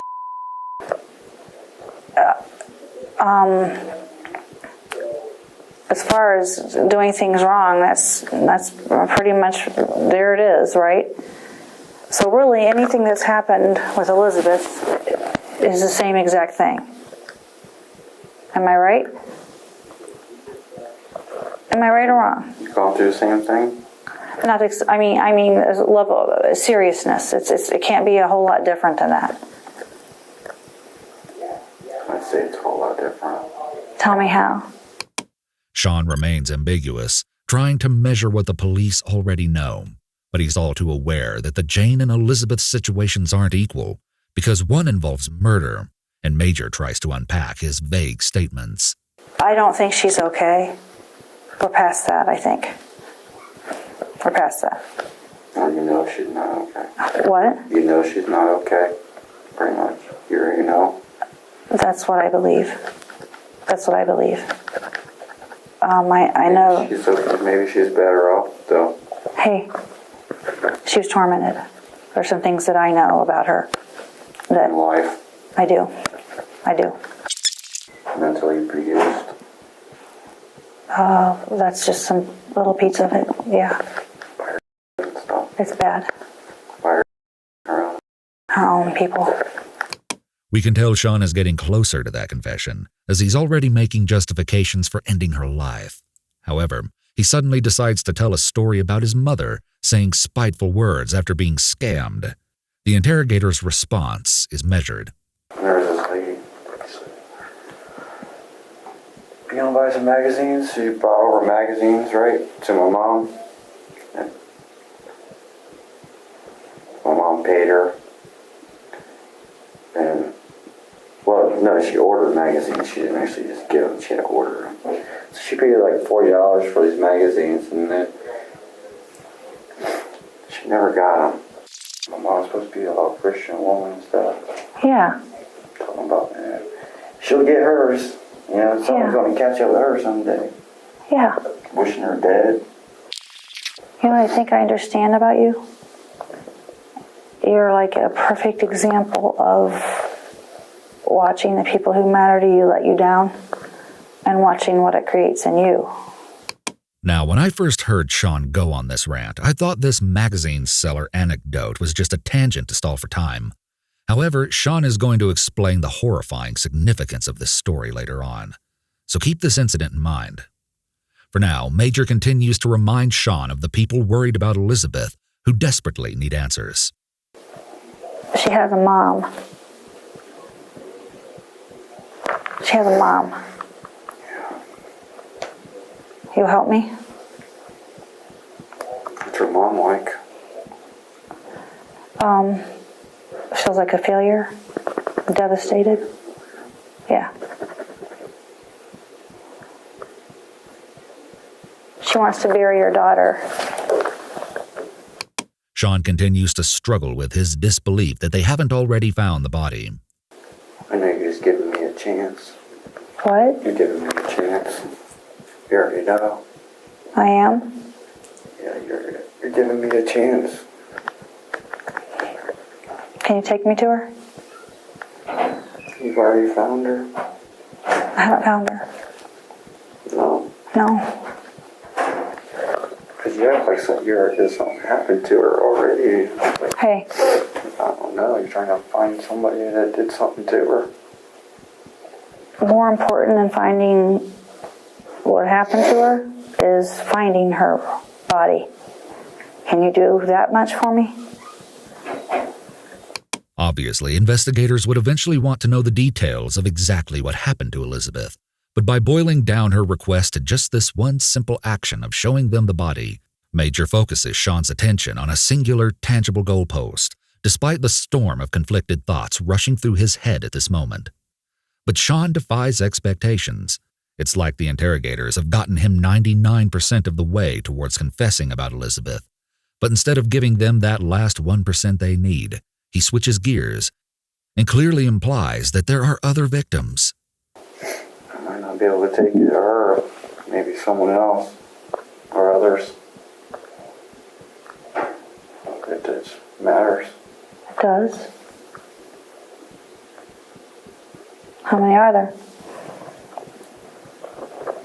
I don't know. Depending on how much you say many. What? I don't know. There might not be none.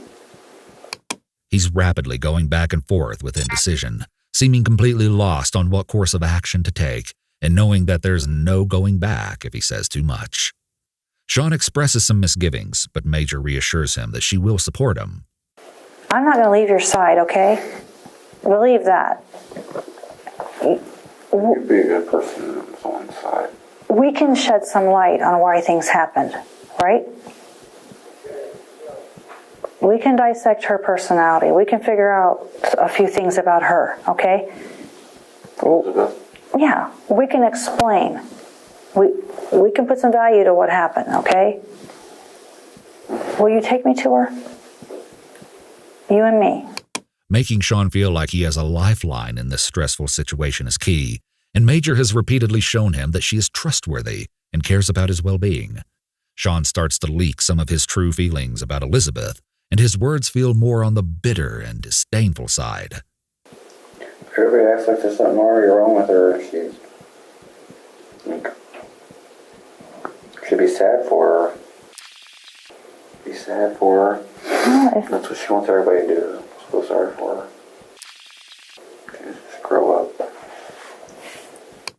Major stays quiet and lets Sean rant, and we can hear much of his motivation in his vindictive words. She's mentioned it about not wanting to be alive before that one time. Like within 5 minutes I've known her. Oh my goodness. She should have been taken out back or put in some institution a long time ago. Something. Special. They need a special. They almost need a special city for all the retards out there collecting the retard check. But they're unable to go out and get a work job. And they collect their $700 some check. So we need to get them out of there because it's a good thing I'm going to jail because it's probably about ready to stay. You know, capable waste of lives. I hate to say it. Here we see the first indicator of one of Sean's biggest core beliefs. He would later claim in a letter that government assistance took his victims' minds. We'll dive deeper into this fixation later. Here's where things take a completely unexpected twist. Despite his reluctance to reveal where Elizabeth is, Sean suddenly spills the beans about another girl entirely. Will you take me there? Take you to a place in Mansfield. Where she is? Where are you going to take me to Mansfield? Where there's another girl? Where there is a girl. A nut. She's a what? These right here on my forehead. All right. What happened to her? Hey, are you okay? What happened? Is she gone? She's been gone. I no hope. Okay. Is anybody, has she been buried or did you just leave her somewhere? Is she missing? You don't know? I know I loved her. Okay. But I'm just going to say because you lie all the time. Okay. Rough. She's so lost in this world. All she would do was she's been taught since she's been 8 by Okay. wanted to straight kill herself all the time. Is she in a house? What is she in? Woods. She's in the woods? Okay. How long has she been there?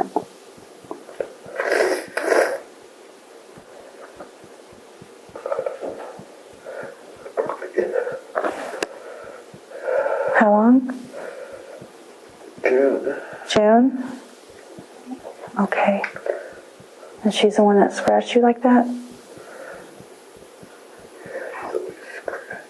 All right, what's her name? Candace. Candace Cunningham. Cunningham? At the funeral, so I took her through the woods. Okay. Why'd you put her in the woods? Because you were afraid? Huh? Were you afraid? Is that why you put her in the woods? I told her I was going to lay her ass down in the woods if you lied to me again. Candace Cunningham lived in a vacant home with Sean for a while. Her mother didn't worry when her daughter went silent for a few months, as the girl had told her mother she was planning to move from Mansfield to North Carolina soon and wouldn't be available much. One thing she did share with her mom, though, was that she had met the perfect guy and was excited at the prospect of getting married. The next time she heard news about her daughter was when the police knocked on her door following Sean's confession. Candace had never been reported missing. Her loved ones have described the young woman as a loving and determined person who unfortunately got caught up in the wrong crowd and made some bad choices. She had 2 kids, but both were taken away in 2009 by Children's Services, possibly due to her drug use. Her family had hoped that things would change for the better when Candace moved to Mansfield for a fresh start. She made some friends who remember that the 4-foot, 9-inch, 100-pound girl had a loud personality and would always help neighbors out and make them laugh, despite her own struggles. When Candace and Sean got together, these friends noticed that they were inseparable, but, unfortunately, volatile. Although the exact status of their relationship was a mystery to friends, Candace had her Facebook account set to married on Christmas Day of 2015, a few short months after sharing a photo of Sean and saying when he asked her to marry him, she replied, "I told you that I was going to be there to the end." The interrogator asks where the murder took place. About the 20th Y after that. I told her to get down the street. Okay. She didn't get down the street. Took her ass out. Accident. It's strange how Sean says that he had already threatened Candace of what he would do, but then makes it out to be an accident. He then starts crying, but it's difficult to discern what he's talking about or if it even relates to Candace. The reason why I'm crying Hey, is because I learned to love Lori and give her, but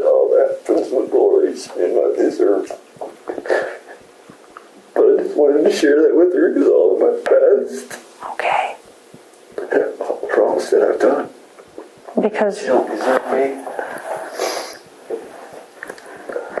Should be okay.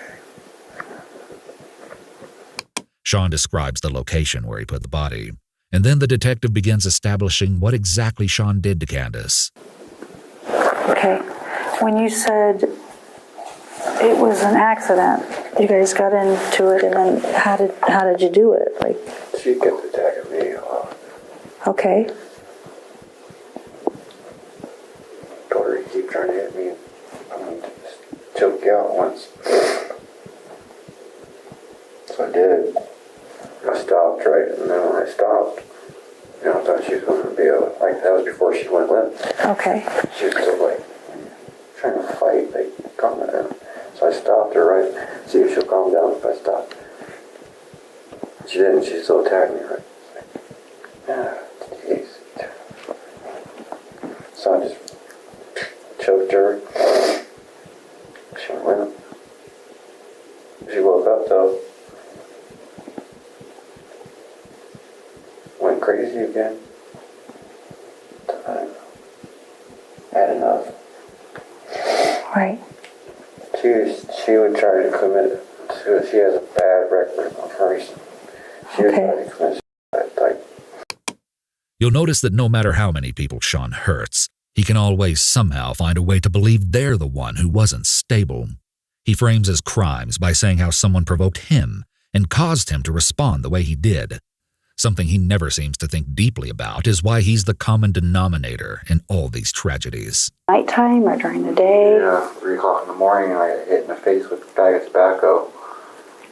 I just snapped. Yeah, I did.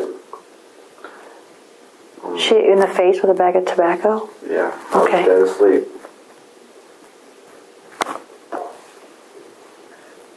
What'd you do that? Leave me on. What? Raised up.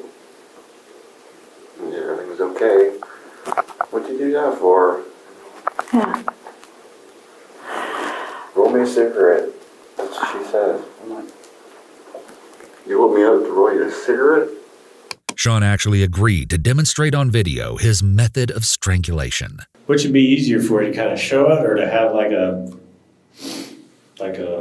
stuffed animal doll teddy bear thing, to however you had that? I can go grab one from these guys or something. I was thinking I'd demonstrate on you. That's what you want to do. Look at that big smile. Candace. Cunningham, right? Candace was. She was. I tried to keep her calm down a lot, and I didn't really mean to. I fought with her for like 3 days. A lot of it was mainly face to face. Just like, and I wouldn't have much pressure.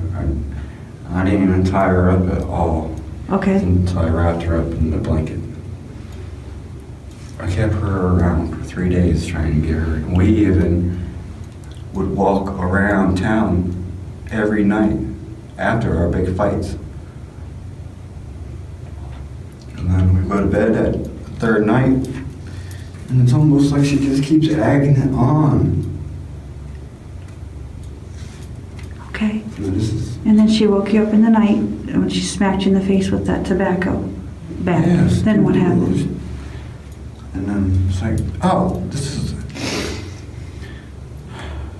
I'm like, oh, okay. So these past 3 days, I mean, you just want me to finish you, you know? And I grabbed her, and that's when I choked her. And she passed out. Grabbed her from behind and passed out. I mean, I was irritable. I had enough. I just finished her.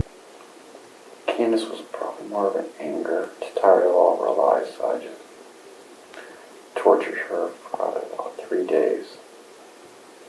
The same way that you tortured? No, I didn't have sex with her. I was beyond that. What were you doing? I guess I really didn't torture her for 3 days because we were getting out of our arguments, right? Little choking things, and then we'd go walk around town, right? You know what I mean? Yeah. She could have easily just went and like hollered help or anything anytime, so. But we ended up going back to the house still, and then she still wants to start arguing and stuff. And like, she wanted it. I mean, what am I supposed to do? People who actually want to die, and they keep, you know what I mean? Like, she, like, every day had handfuls of pills. Something in her hair, like, she, I mean, Candace Cunningham is just another nut. It's crazy. I mean, should not be out in society. Probably end up fighting all this stuff in court for this reason, get some of these cases dropped. Maybe not, but still, something. Because we're unable to work. Really needs to be something done about that. So you feel like, I'm going to paraphrase, so correct me if I say something wrong, okay? You feel like they're a burden to society. They're doing nothing. They're handicapped, you know what I mean, unless there's a medical reason. Okay. So just to cop out and say, oh, I can't, you know, I can't deal with the customers. She sliced her belly. During the argument that you had with her, how deep was the slice? It bled a little bit. Okay, did Candace do that or did you? Candace did.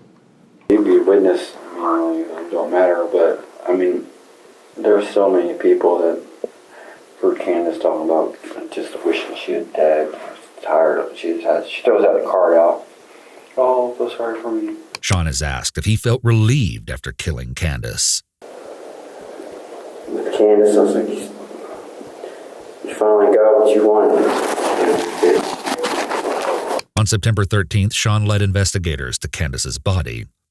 This is the audio of that trip. Because we have cadaver dogs, if I need to have one of the dogs meet us over there to make it easier, we can do that if you don't know where. I mean, should it be too hard to figure out when we get there? Okay. All right, buddy. Police say Candace was dumped in the woods in June of 2016. She and Sean had been seeing each other for about 7 months before her death. And then when the incident happened where she died, you kept her in there overnight, and then the next day you took her to the brush. Yeah. And then a couple days later is when you started the fire? Yeah, I took her to the woods. I had to hurry up and cover her. I couldn't look at her, you know. What did you cover her up with? Blanket. Since it was dark, then I took the blanket just in case of like DNA and stuff, you know. I was like, well. That night, you kept her in the house. Yeah, it was about 4 in the morning. She threw tobacco at me about 3 in the morning. Right. Okay. So you kept her in the house overnight, and then the next day, did you go out and scope out where you were going to put her, or did you just took her back there? I just took her back there. And about what time was it when you took her back there? Once it got dark, Okay. about 10. About 10 at night? Okay, so the incident happened on the 16th, and then on the 17th, Yes. you take her back, and you're going to show us where. And then here it is across the creek and up, straight up the hill about between 10 to 15 feet. There's a big shrub. There she is. He brought in a blanket to get her here, and then he was afraid there was going to be DNA on the blanket, so he brought the blanket back, put it in the house, and then a couple days later, he torched the house. One of our people. Yeah. Yes. I walked backwards and Kind of walk back. dragged her backwards. So you didn't fall down that embankment or anything? Matter of fact, I did. Yeah, I was going to say, kind of hard just to walk. Kind of just empty-handed.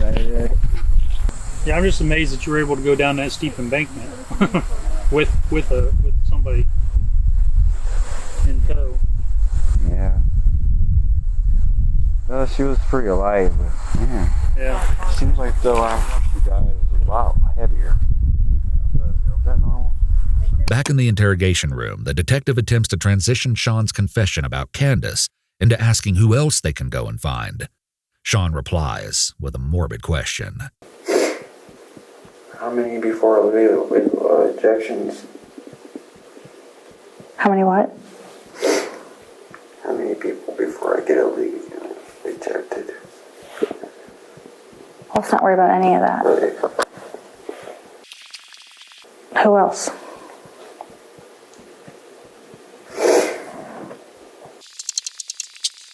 Well, I already mentioned another one. Who are you thinking of? The house. My home. The house what? The house. Where I came from. Yeah. There's somebody in there? Yeah. Who is it? Is it Elizabeth? Where is she in there? In the closet. In the closet? Which closet? Upstairs. Upstairs? Major has managed to slowly get her foot in the door through kindness, repeated emphasis on honesty, and remaining neutral and non-judgmental. One by one, Sean's secrets are spilled as a result of her patience, yet she remains calm and collected, not betraying any emotion as she continues her calculated questions. I hate seeing people suffer. Okay. That's it. Okay. All right, Sean. Nothing sexual, nothing infernal. Okay. How did you do it, Sean?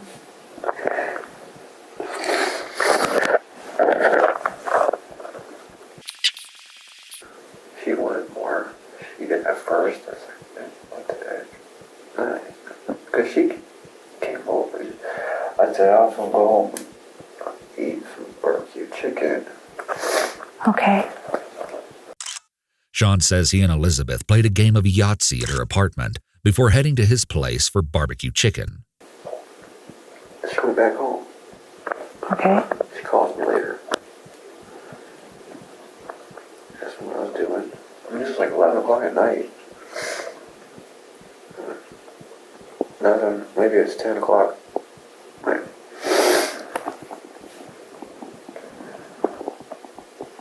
Yeah, she asked if I wanted to play some Yahtzee, talk some more. Alright, that's fine if you want. She came over. She started badmouthing in a way. It's like, I'm not going to marry her. And I don't see no one else marrying her.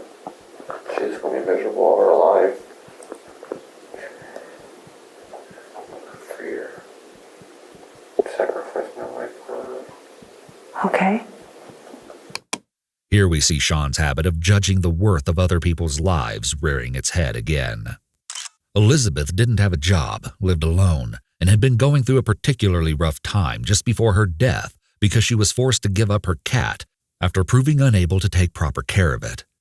There seems to be a trend in Sean's victims. He often selects people who are more isolated from friends and family, or mentally troubled, people who wouldn't immediately be reported missing, and people who are looking for someone, a friend, to talk to. Sean's just told Detective Major about 2 people he murdered, and now she goes to get him snacks. She's picked up on exactly who Sean is. Someone who attacks when he feels challenged or things don't go his way. She'll stay on his good side, to the point where he will continuously request to speak with her. This loyalty and cooperation he affords Detective Major may seem like a killer who just wants to keep talking about himself, but it's a stark contrast to how he treated the initial interrogator. In these clips, it seems that Sean is griping about presumably the first guy's attitude. Do you feel better that you've talked to me? Yeah, I appreciate you coming in here, not him. We weren't wanting to get nowhere. Well, sometimes it's personalities, or if he already knows something and you don't want to say it, but But he's lying to me too, so. I don't know what was said because I wasn't in here, but I'm not saying he was lying, but right, because he's a straightforward guy. lack of information. The other guy's temper was getting a little carried away. Patient, losing his patience. Let me know what he's talking about. You'll recall that the first interrogator was relatively respectful of Sean during their conversation, and only really pointed out his clear deception or feigned ignorance that what he'd done was wrong a few times, such as when he kept offering alternatives for where Elizabeth might be. We still got the issue with Elizabeth. I'm gonna issues with Elizabeth. You said you helped her find peace. You set her free. That's what she said. Yeah. How'd you help her? Told her quit random listening to everybody in confusions. People always have opinions. Everybody need to get away. Get away where? Did you talk about going anywhere? No. Some family in Florida.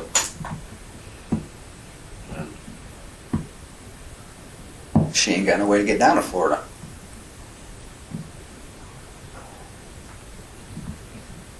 I think she's still probably around here. Sean's offended reaction, which made him shut down completely to this first interrogator, shows us just how important control is to him. In the clips that follow, we'll see how Major stays on Sean's good side and garners confession after confession out of an initially uncooperative suspect. First, he finishes the story of what happened with Elizabeth. She came over about 11 o'clock when she brought over Yahtzee. We played Yahtzee. 11 o'clock at night. So you guys played Yahtzee and then that happened? She couldn't sleep, so she called me. Okay. After Elizabeth's call, the duo met at the YMCA and walked back to his place. I was just showing her around that she insisted to look around, right? Okay. So I go upstairs. I showed her upstairs, and she just kind of trying to put moves on me, which was weird because when talking to her, I didn't really feel that. I mean, I didn't see Yeah. that. Yeah.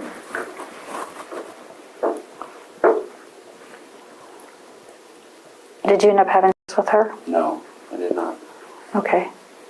Didn't do nothing with her at all. So when it came to the point that, I was struggling, her shirt did end up coming off. okay, how did it come off?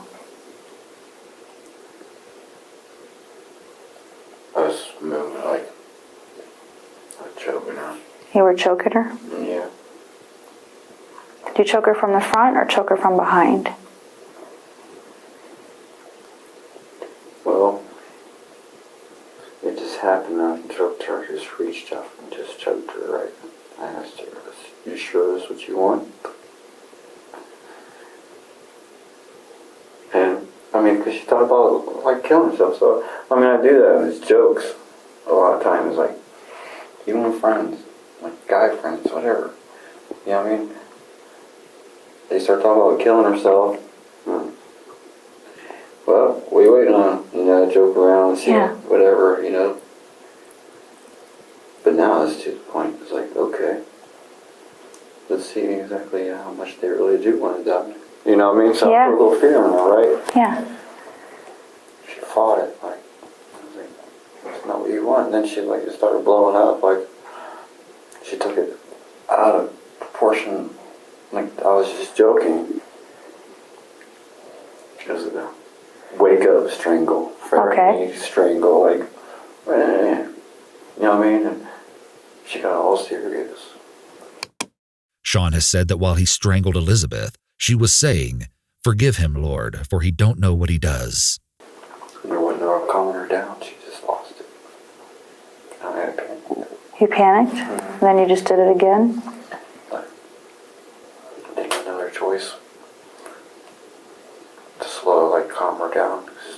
I mean, she was just like moving around and stuff like that. So I was like, threw her on the bed and like. So, did you strangle her again? Is that how she died, or is there another way? That's the way she died. That's the way? Once again, Sean was more than happy to demonstrate his method of strangulation on video. Okay, this is Detective Major. We have Detective Evans in the room, Sean Great in the room. It's September 15, 2016, time 17:04. Sean's going to demonstrate the way he uses in strangulation in cases that we have been discussing. Well, Elizabeth, right? It was kind of shocking, right? I was just joking. We were just joking, like how she wished she kind of would die. You know what I mean? I was like, so I'll help you. I'll just go like this. You know what I mean? Like Pushing forward and up at the same time. right. And she kind of just like whacked my hands and like started flipping out and stuff like that to the point where I had to just like grab her and I just would lean forward and just press. You know what I mean? Okay. All right, that explains that with Elizabeth. She'd fall down. And, You just kind of go down with her? yeah, I laid her down and finished. And even after she stopped breathing, I held on till she messed her pants pretty much. Okay, You know what I mean? I didn't release. okay. I continued. Sean says that everything just happened so fast that he had only met her just a few days before. So in summary, his explanation for this murder essentially boils down to Elizabeth had supposedly talked about wanting to die. He wanted to test how much this was true. He started strangling her, but once she fought back, he tried to give her a hug and tell her she does want to live. But at that point, she told him to get off because he had just tried to hurt her. He says, quote, "She just kept going on, and it's like, Jesus, save me, and it's like, you're not saved. My compassion wanted to just free her from this world." Sean says at that point, it was like way too late, and so he finished strangling her. I'm like, Elizabeth was more different because I played around with her. And she got scared and just jumped the gun. I thought we were better than that. I put her in the closet, threw a bunch of clothes in the closet and shut it. And I've just been killing a lot of flies. Opening the window, letting the flies out. It's crazy. I'm surprised it don't stink as much as what it does. Yeah. It soaks in, the smell soaking in everything else though. Clothes and things, I guess. Are there any other girls in the house right now? Yeah. One down in the basement. Down in the basement? What's she in? She's just in the basement. She's just down in the basement? Yeah. Tell me about it. She just led me on to the point of there was no stopping, and it really irritated me. Perhaps Sean has just mentally given up at this point. He knows they're going to search the abandoned home, and so he just comes clean about yet another victim with no resistance. Major is caught off guard by the sudden and easy admission. But she will now start learning more about another unfortunate woman who sadly didn't make it away from Sean with her life. What's her name? Stacy. Stacy? What's her last name? Sean can't even recall the full name of the woman he killed. How did you meet her? Walking to the gas station. Okay. When did that happen? Here's September. Today's the 13th, Tuesday the 13th. So you've had since Sunday the 11th. Okay. What day do you think this happened with Stacy? Probably Thursday. Probably Thursday. You heard right. Less than a week earlier, Sean had taken yet another victim's life. With so little time between these recent violent attacks, who knows how many more women could have fallen prey to Sean had Jane not gotten help in time. The Stacy Sean is referring to is 43-year-old Stacy Stanley, sometimes known as Stacy Hicks. She'd been battling to stay off heroin for 6 months, leading up to her disappearance. One day she happened to get into some car trouble, and was grateful when someone appearing to be a good Samaritan showed up to lend a helping hand. This was September 8th. What's she look like?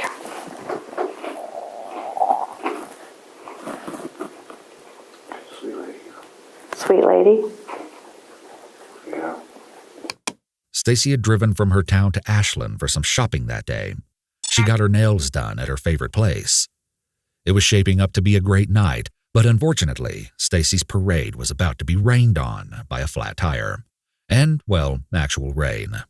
Having to pull over alone in the dark was less than ideal for the woman, but after calling her son, who said he would send a family friend over to help, she stopped at a BP gas station and waited.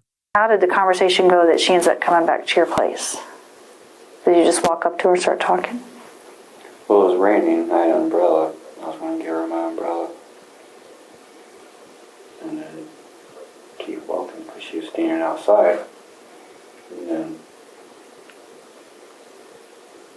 she had a flat tire in her car. You may give you a hand. And she's like, well, I have someone coming. Okay. It's only one man job. I went ahead and walked down the circle, okay? And then back. And she was still there waiting. But then I went back up there in about 10 minutes. Someone showed up. Because of a mix-up, there was a delay in Stacy's assistance arriving, but she told her son that a different, nice gentleman was trying to help her out. When Stacy's family acquaintance arrived as requested, he was surprised to find the woman already accompanied by Sean, who ended up doing most of the work changing the tire once he was lent the tools. When the job was done, Stacy and Sean went inside the store and the family friend took his leave, observing that Stacy seemed comfortable around this stranger. It was around 10:40 p.m. when the clerk noticed the pair enter, and Stacy took a phone call where she told her son she was fine and would be heading home. She proceeded to buy Sean a cup of coffee to thank him in what the clerk described as a chipper, good mood. They then walked out together. Asked her if she wanted to hang out some time. I said, sure. And she asked me what I was doing that evening. So we started hanging out. She came in, and everything was fine. I mean, we ended up kissing. Okay. Just kind of like, just happened. I don't know. Okay. It just went all bad. In Sean's interviews, there's tons of empty silence, but Major never jumps in to fill that uncomfortable gap. She simply sits back and lets Sean add more and more details to his accounts. We can see at this point that Sean must have had an undeniable charisma to him. One girl who knew him as a teenager has explained. He was charming, he was always smiling, and he had those big blue eyes. All the girls liked Sean. However, his mother has interestingly clarified. Yes, he's good looking, but the devil's good looking too. He ain't no red horns and all that stuff. You find out he's charming, and of course that can charm the pants off anybody. Stacy may have been enamored to spend time with the kind man who had just gone out of his way to do a good deed for her. But unfortunately, she was about to be introduced to his dark side. While she was there, did you decide you're going? That you were gonna kill her? At what point? I didn't know. It wasn't planned, but the point is when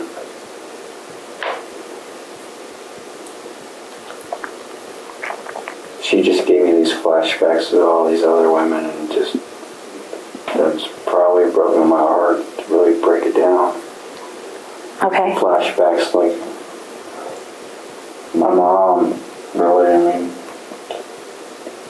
I hate to blame people, but I know. Someone has to be blamed. I mean, I'm taking my blame.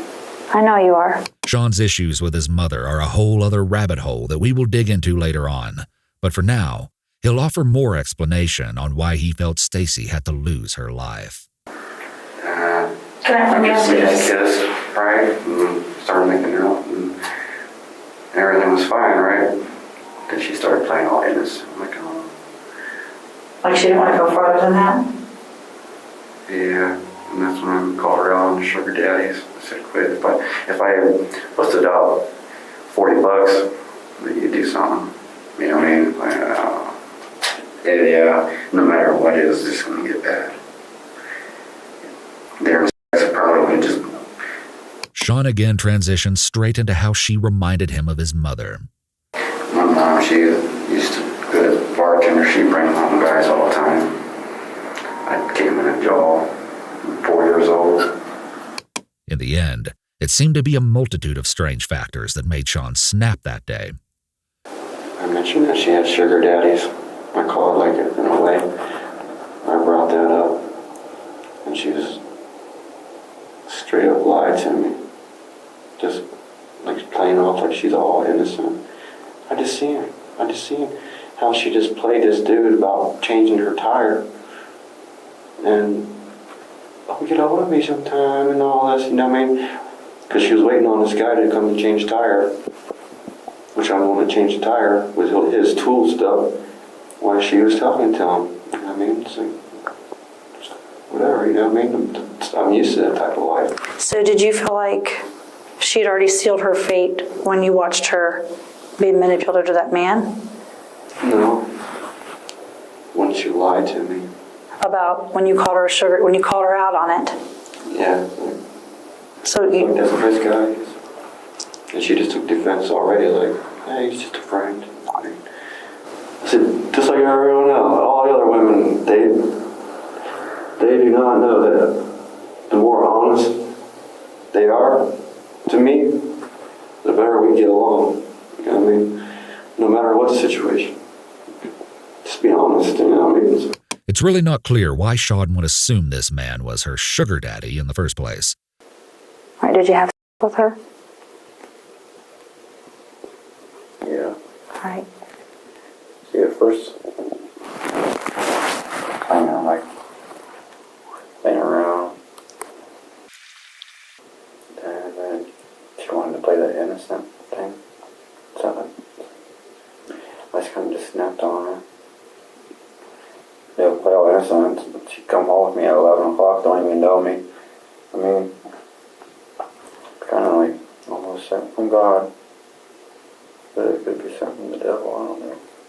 Someone gave up on her. In the same way he had with Jane, Sean videotaped his assault of Stacy on his cell phone. After he killed her, he wrapped her up, dragged her body to the basement, and covered it with trash. Yes, this was the same property where Jane was rescued, and Elizabeth's body was hidden, so in reality, when officers went to search, they were faced with a terribly gruesome and tragic scene.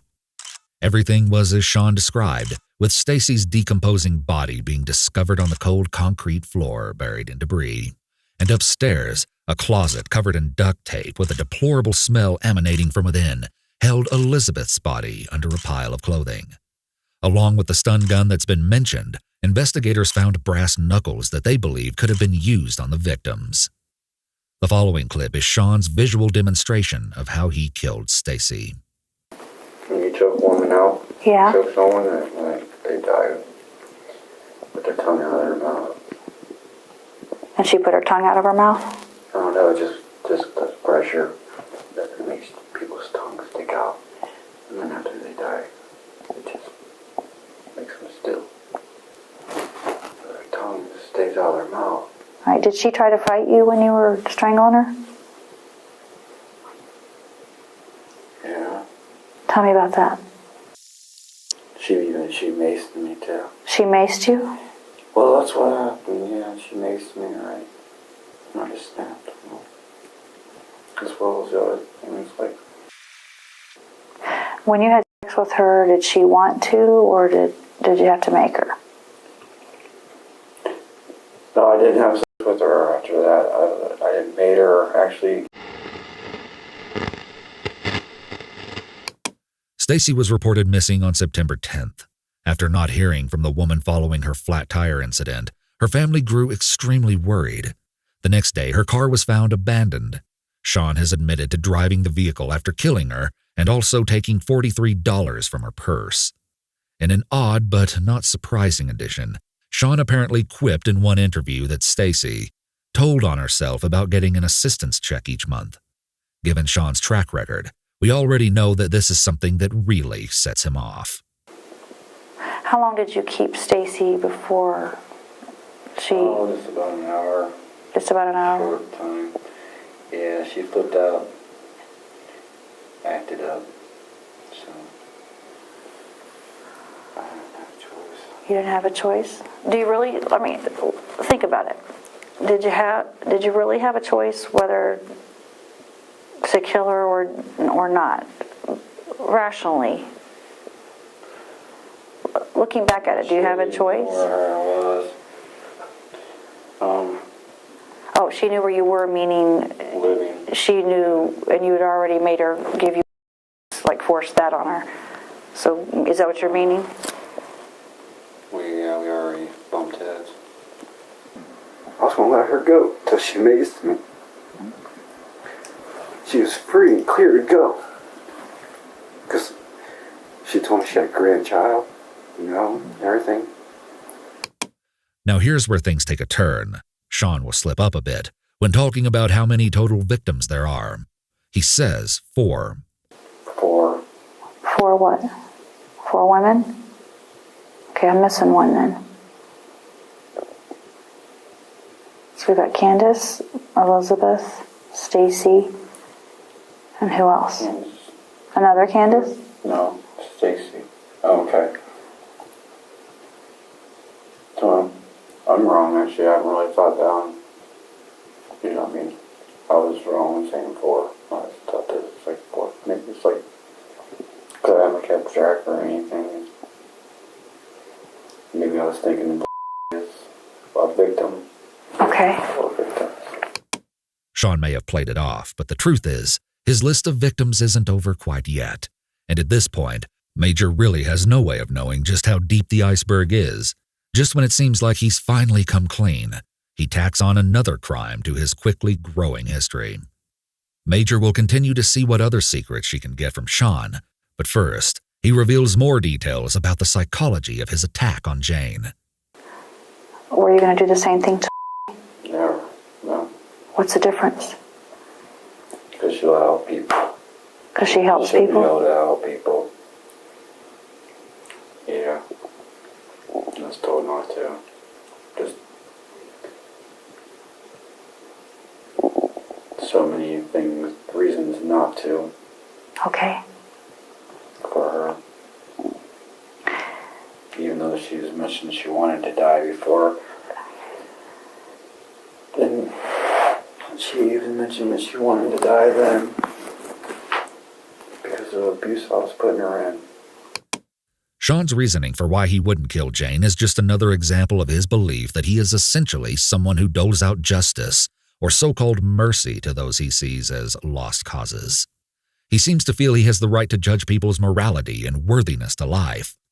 That being said, with how close together his crimes with Elizabeth, Stacy, and Jane were, it's also very possible that Sean was on a spree and that Jane wouldn't have made it much longer before his inevitable snap. He continues to tell far-fetched stories about instances where he thought Jane was showing her lustful desires.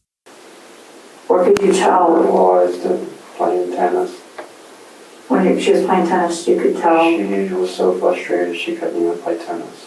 She wanted to go back to the apartment, actually. There's a couple instances. The first one, we were playing with this neighborhood kid, and he's having a hard time catching it. Well, we had peaches, juggle, and they got gooey and they were already splitting. He had sticky fingers. I'm like, well, go grab a peach. And that way you might be able to catch the football, but get sticky fingers. Yeah. She says, sticky fingers, peaches. No, not the, I can't remember the exact words, but she's talking about sticky fingers. Yeah. Sticky, like, I mean, she said it. I don't know. Sean is exhibiting many patterns of thinking common with offenders. He assumes he knows what Jane was thinking and feeling on the inside and is essentially saying, "I could tell she wanted me to do it." He blames what he did to her on her supposed provocative comments, even though he can't even remember what he thinks Jane said.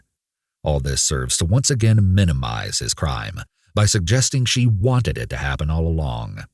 She worked in a way. It was the same thing when we were playing badminton, right? It was the way she was hitting it, I couldn't get under it to bring it up. Kept hitting it down. Like that. So we had a good run. I just couldn't get it up. She looks at me and smiles like, "Oh, you couldn't get it up." You know what I mean? Like, Yeah. I just kind of rolled with it. You know, other times at the table, you know, people would say stuff like that, and she would catch right on, you know, the warpness of it. Yeah. Keep in mind that Jane was already in her mid-30s when she met Sean. Assuming Sean's stories have any truth to them here, it's still obvious that a mature woman like Jane, regardless of her religion or innocence, would be able to understand adult humor. Sean is really grasping at straws to provide any proof that she ever desired to take things further with him. Her mind was clear. Yeah. We just got done playing tennis. She was talking about she wanted to play putt-putt golf, and I don't think she was talking about putt-putt golf. The way she said it, she needed something like, so we were just like... Yeah. Sean also talks about wanting to get Jane pregnant. We talked about abortion and stuff. And I was pretty sure, you know, she said she wasn't going to get an abortion. No. He's definitely against that, right? As long as they would get her pregnant, she'd at least be able to have something to focus on instead of everybody else's business. But now I kind of think, well, she doesn't because that poor child. She'd resent him, probably, and she wouldn't know how to be a parent. Right. Her apartment is full of Bible verses. I think, what is she hiding from? She's hiding from something. At one point, the interrogator tries to give Jane some props for having the bravery and wits to escape, and Sean immediately interrupts to take responsibility for this accomplishment as well. She had some courage there, didn't she? I told her to. Told her, "You better find a way out of here or I'm going to kill you." Did you mean it? No. I just was trying to boost her to go. To like, just... I don't know what I was doing. A prosecutor would later give his opinion on why Sean didn't kill Jane, saying, "Her lack of struggle made him stop. The evidence will show that Elizabeth screamed and died. Stacy maced him and died. Jane Doe accepted her fate, made no struggle, and was allowed to live." Moving on to September 15th, Major met Sean once again to talk.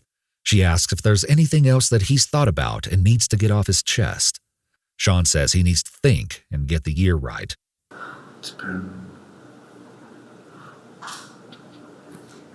2006. Okay. Or 5 or 4. I can't place the time. Maybe it was like 2005. It's a cold case. They've already found her. Okay. Where did that happen? Marion. It's only about 4 minutes into this tape, and Sean has already admitted his involvement in an unsolved decade-old cold case, with almost no prompting at all. The interrogator's ability to build trust with Sean has played a big part in opening the floodgates on a once tight-lipped suspect. Sean is never quite certain what this first victim's name was, but he believed it was Dana. This woman's skeletal remains were found in a wooded area of Marion County in 2007, which was probably about a year after she'd actually died. She'd remained an unidentified Jane Doe until Sean's confession, He later explained that he was hesitant to reveal this particular murder was because he knew expanding the time frame of his crimes by this big of a margin would make people wonder if there were tons of other victims during those gap years. In 2019, authorities would finally be able to use DNA from the victims' family members, along with facial reconstruction analysis and isotope testing to identify her. And it turns out that her name was indeed Dana Nicole Lowry, who was only 23 at the time of her death. Remember Sean's story way back about his mother wishing ill will upon a magazine saleswoman? Here's where things come full circle. Tell me what happened. Well, it's kind of weird how it happened. In a way, I felt like I had to do something. Okay. Get out of control. I didn't know what to do. This lady selling magazines are supposedly for a college, but never really did come through. Okay. Order, pushing around, collecting money. Those are fake orders. And my mom paid her, and she's just waiting on money, and so that's all she complains about. Well, I found her. Okay. I found her, and she tried to sell me magazines as well, so that's how I knew it was her. It's fascinating to discover that Sean referenced this woman earlier on, without betraying any emotion of what the true ending to her tale was.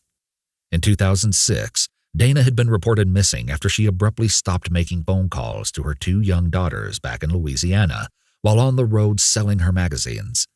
Her parents were already deceased at this time, and so the father of their girls says he doesn't know who reported her missing. He himself had just assumed she moved on with her life, as he says that's just the kind of person she was. Authorities had no leads until this very moment. So I took her with me to my grandparents' house where I was living. I was remodeling my grandparents' house.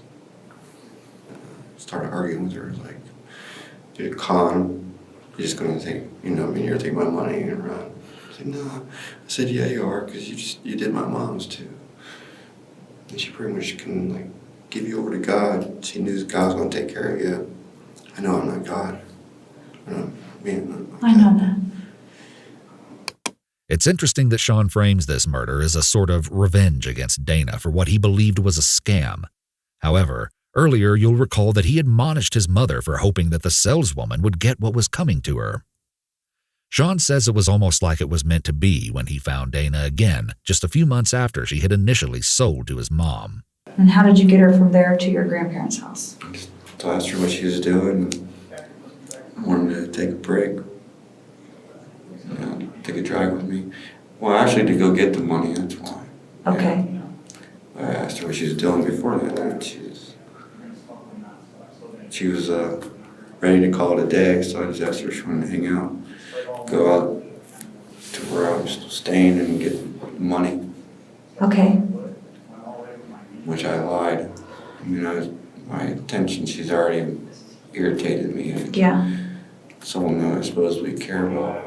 Well, first we sat in the kitchen, on the bar stools, and just sit there for a minute. And I felt her bullshit, and I was just feeling raged. Okay. So I said, "Hey, come on in back here. Show you my ball cards." She did. I have all kinds of ball cards. Used to. Like baseball cards collection? Yeah, all sports. Oh, okay. Yeah. And there she comes. It's like, "Oh, neat." So that's when I fronted her. "So you gonna rip me off like you did my mom?" What did she say? She said, "Who's your mom?" I said, "Oh, so you do it a lot to people." Yeah, man. She tried to get past me. And I just yanked her up, walked her back a little bit to the living room, because all my stuff was in the bedroom. I didn't have nothing in the other rooms. That's when I choked her out right here. I believe it. Her nose was bleeding. There was some blood. Could have been from her lip. Right here. She peed her pants. How did she die? Strangled her. Oh wait, no. I strangled her first, and then I dragged her down to the basement after she passed out. Then I panicked. I ran upstairs. And I grabbed the knife. I stabbed her in the neck. She's in your bedroom, and you are face to face. She tries to get out of the bedroom. Tell us what happens from there. I back her out. I turn her around. She comes towards me. I knock her hands around, knock her whole body around, and just grabbed her like she just was meant to be choked out. Okay. I mean, it fell right in my hands. Okay. I set her back, laid down, and I actually laid down with her. We was laying down, just side by side. And is that upstairs or downstairs? At what point did you Upstairs. stab her in the neck? Was she still alive then or not alive? She woke up She woke up from the strangulation? downstairs. Downstairs. She woke up downstairs. So when you took her downstairs, did you take her down thinking she was dead? No, because I knew before that was just a little temporary, like a pass out.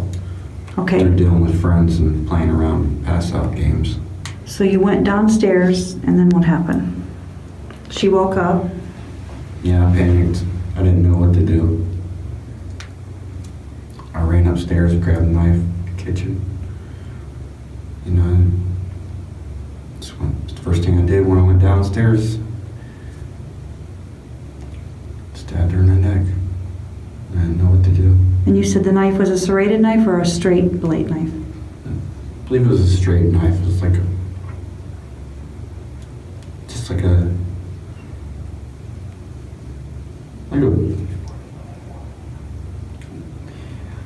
knife you cut onions with. Okay. All right, the time is 5:12 or 17:12 hours. Date September 15th, Detective Major, Detective Evans, and Sean Great at the Ashland County Sheriff's Office. Sean goes on to describe how he put Dana's body in his trunk, dumped it, and then burned the blankets she'd been wrapped in. Did she have her clothes on? No. They were soft. They were drenched. Stabbed her here. You stabbed her in the neck? However, before he took her body out of the house, Sean actually had company over. He said Dana taken to the basement in the afternoon.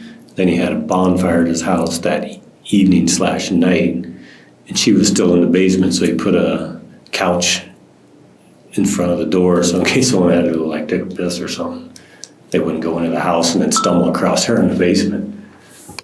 Major asks Sean to tell her details that nobody else would know, so she can confirm he was really the one who killed Dana. I did go back after a few months, and I burned a fire. I caught her on fire, just to burn up a little evidence, just in case if there was. I've been paranoid, just beating myself up the whole time. Like, I don't know what to do. Now, having 4 murdered confessions in her lap, Major takes some time to look into Sean's headspace. It's not every day you get the chance to sit down with a serial killer, and it's clear she wants to learn as much about his psyche as she can. I know you have a conscience, and I know the things that bother you. I can see that. I can see that there. Yeah, I think it's just all the other people's weirdness kind of just gathered. I try to justify things in weird ways. Turn weird things and justify and make it look, I don't know. I'm really warped, I think, though. Damaged. Sean even gives a bit of insight into why he confessed to Dana's case, even though he may not have otherwise been linked to it. He says it was the one eating him up inside. Is there another one I don't know about? No, there's 4. Notice how Sean hesitated there. I mean, I'm not in denial. I believe the denialness is out of my system. As you can probably guess at this point, he's still holding back the full truth. But at this point, Major doesn't have much else to go off. She briefly circles back to Elizabeth's case, and here's where things get incredibly disturbing. Apparently, when investigators searched the house to find Elizabeth and Stacy's bodies, they found something else, too. They discovered what was described as a pole covered in a sock and wrapped in condoms. Here, Major asked Sean if these were used on Elizabeth at all. There might be something in there. Okay. I think it was mainly just to try to open her mouth a little bit. I tried to prop her mouth to tie her up a little bit better, just in case. Nothing, I didn't do nothing with her. Sean's explanation only gets more horrifying from there. Just trying to lodge her mouth a little bit to see. I was kind of curious. She was so stiff all of a sudden. She's stiff so fast. And I was just like... Putting that in her mouth? Yeah, I was just trying to like open her mouth a little bit. To be able to have more access for flies than eat her. I didn't want to rape and try to get rid of the body. Like the smell. So I was trying to just like lodge her open a little bit. When officers opened the closet where Elizabeth was, they were indeed met with fly larvae and maggots on the door. 2 days pass, and on September 17th, Major is back once again with Sean, this time accompanied by a male sergeant. At this point, Sean has now gained legal representation for the cases that occurred in Ashland, so the interrogator has to be careful not to ask questions pertaining to those matters, which is no big issue, as Major's real goal here is to snuff out any remaining victims that Sean is neglecting to reveal. She first emphasizes that she understands why he didn't tell her everything at once, and indicates it's okay if his information comes forward in layers. The reason I have Sergeant Martin here is because he's been dealing with something for a long time that he's got a case file on, and there were just some parallels. And do you know what I'm talking about? I'm not exactly sure. Okay. Sean is good at, if he doesn't know something, he'll say I don't know, and if he needs clarification, he asks for it. Okay. So really important for us to make sure that somebody's not suggestible, where if I say something, you just adopt it as true. So sometimes when we've talked, you'll say you don't know something because you don't know, or you'll correct me or change what you'll fix it.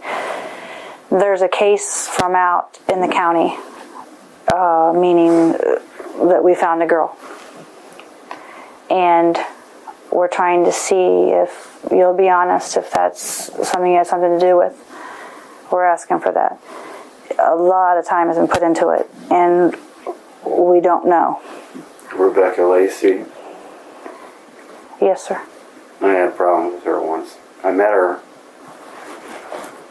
She got violent with me. That's why I've been angry and bitter about her. It's interesting how readily Sean gives himself up here. This is the final victim he will confess to, although there's no way of knowing if she is really the last one he was hiding. Unsurprisingly, Rebecca follows the trend of Sean's earlier victims. Rebecca, Candace are the same. Same type of people. Because of the drug abuse. Stab you in the heartbeat. Where did you meet Rebecca the first time? It's throughout town. Just throughout town, meaning Mansfield? $20. That's how I met her. Oh, as a prostitute? Okay. And then she just started calling me here and there. Sometimes she'd just come over, hang out. Rebecca's family has given some insight into what her life was like before it was cut short. Rebecca had her first child at the age of 16 and never got to finish high school. She was spunky and a daddy's girl. Unfortunately, a boyfriend introduced the young woman to hard drugs at some point, including cocaine. According to her father, quote, "Becky was a drug addict and she wasn't afraid to tell you. Becky was a prostitute too. Sean was a prostitute too." A family friend added, "They worked the same corner." Her dad says she would call him from abandoned buildings and ask for food, sometimes requesting a little extra if Sean was with her. He says he tried to help Rebecca, but that she didn't really want any. She tried to rob me. Rebecca tried to rob you? Yeah. Okay. And tell me what happened. Can you bring a chair up so he's not having to talk so loud? She was number 2. Yeah, Rebecca was number 2. Okay. I'm sorry, I'm trying to get this cuff off. Here we go. Is that better? Yeah. All right. She did. Tell us, She seemed like a good person and everything. I mean, we've met several times okay. as a friend Where did you meet her? through the street. Are I you, did encourage her to get off crack. It was just shortly after my best friend just passed away, too. okay. What kind of time frame are we in, Sean? At least 2 years ago. It's believed that Sean killed Rebecca sometime between January and early February of 2015. Pretty much self-defense on that one. Because she robbed me, I just snapped like she just knew it, I don't know. Okay. When you say she robbed you, where did that happen? Where did it happen? That happened in Eclectic Tempo. I had become partners with my best friend in the store. She came over, and I went to the bathroom, right? I had some money in my wallet. And that's the first thing I did was just check my wallet. And it was gone. So I was in front of her. She wanted to leave. Snatched her up. We fought. I ended up choking her out. So she slept. Reached in her pocket, got my money. Sources say Sean has revealed that the amount Rebecca allegedly stole from him was $4. Grabbed the phones and stuff, took the batteries out. She had 2 phones on her. She woke up, and I didn't know what to do. I was just waiting for her to wake up. She woke up. First thing she did, she panicked. I tried to calm her down. She tried to get up and just leave.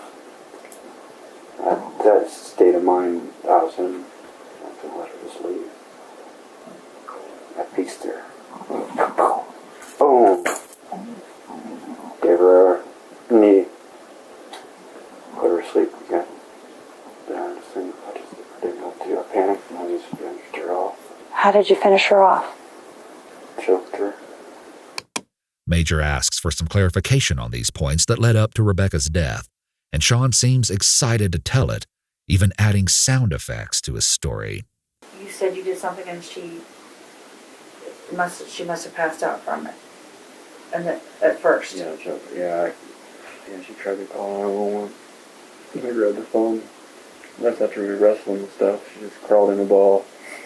I don't know what she was doing. She got on the phone. Help, help. You want to steal from me and all that, you know what I mean? I just snapped. I was like, boom, boom. And then I grabbed her hair. Boom. I was asleep. Sean details his internal struggle here.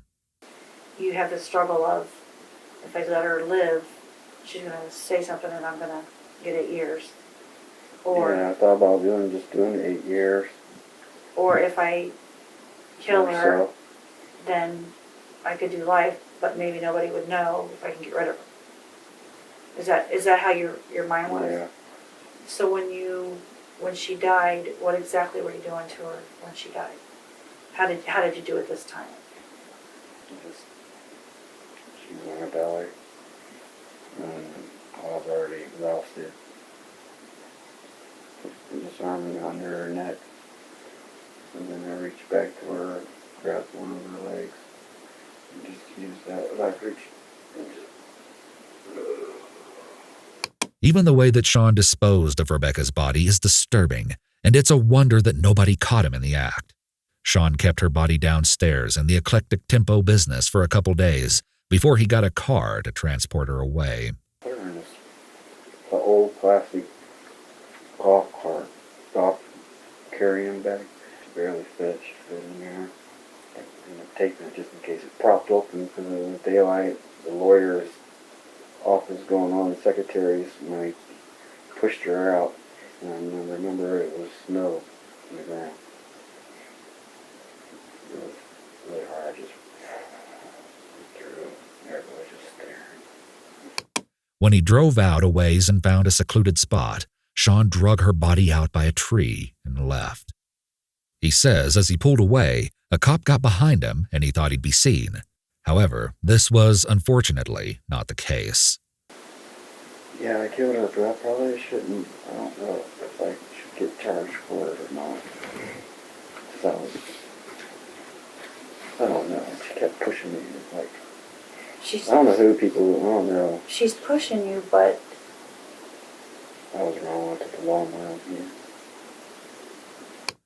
31-year-old Rebecca Lacey's body was discovered in March of 2015, about a month after she'd been reported missing. Unlike some of Sean's other victims, Rebecca's family had searched extensively for her, employing the help of police to scour more than 60 abandoned houses in the area she frequents.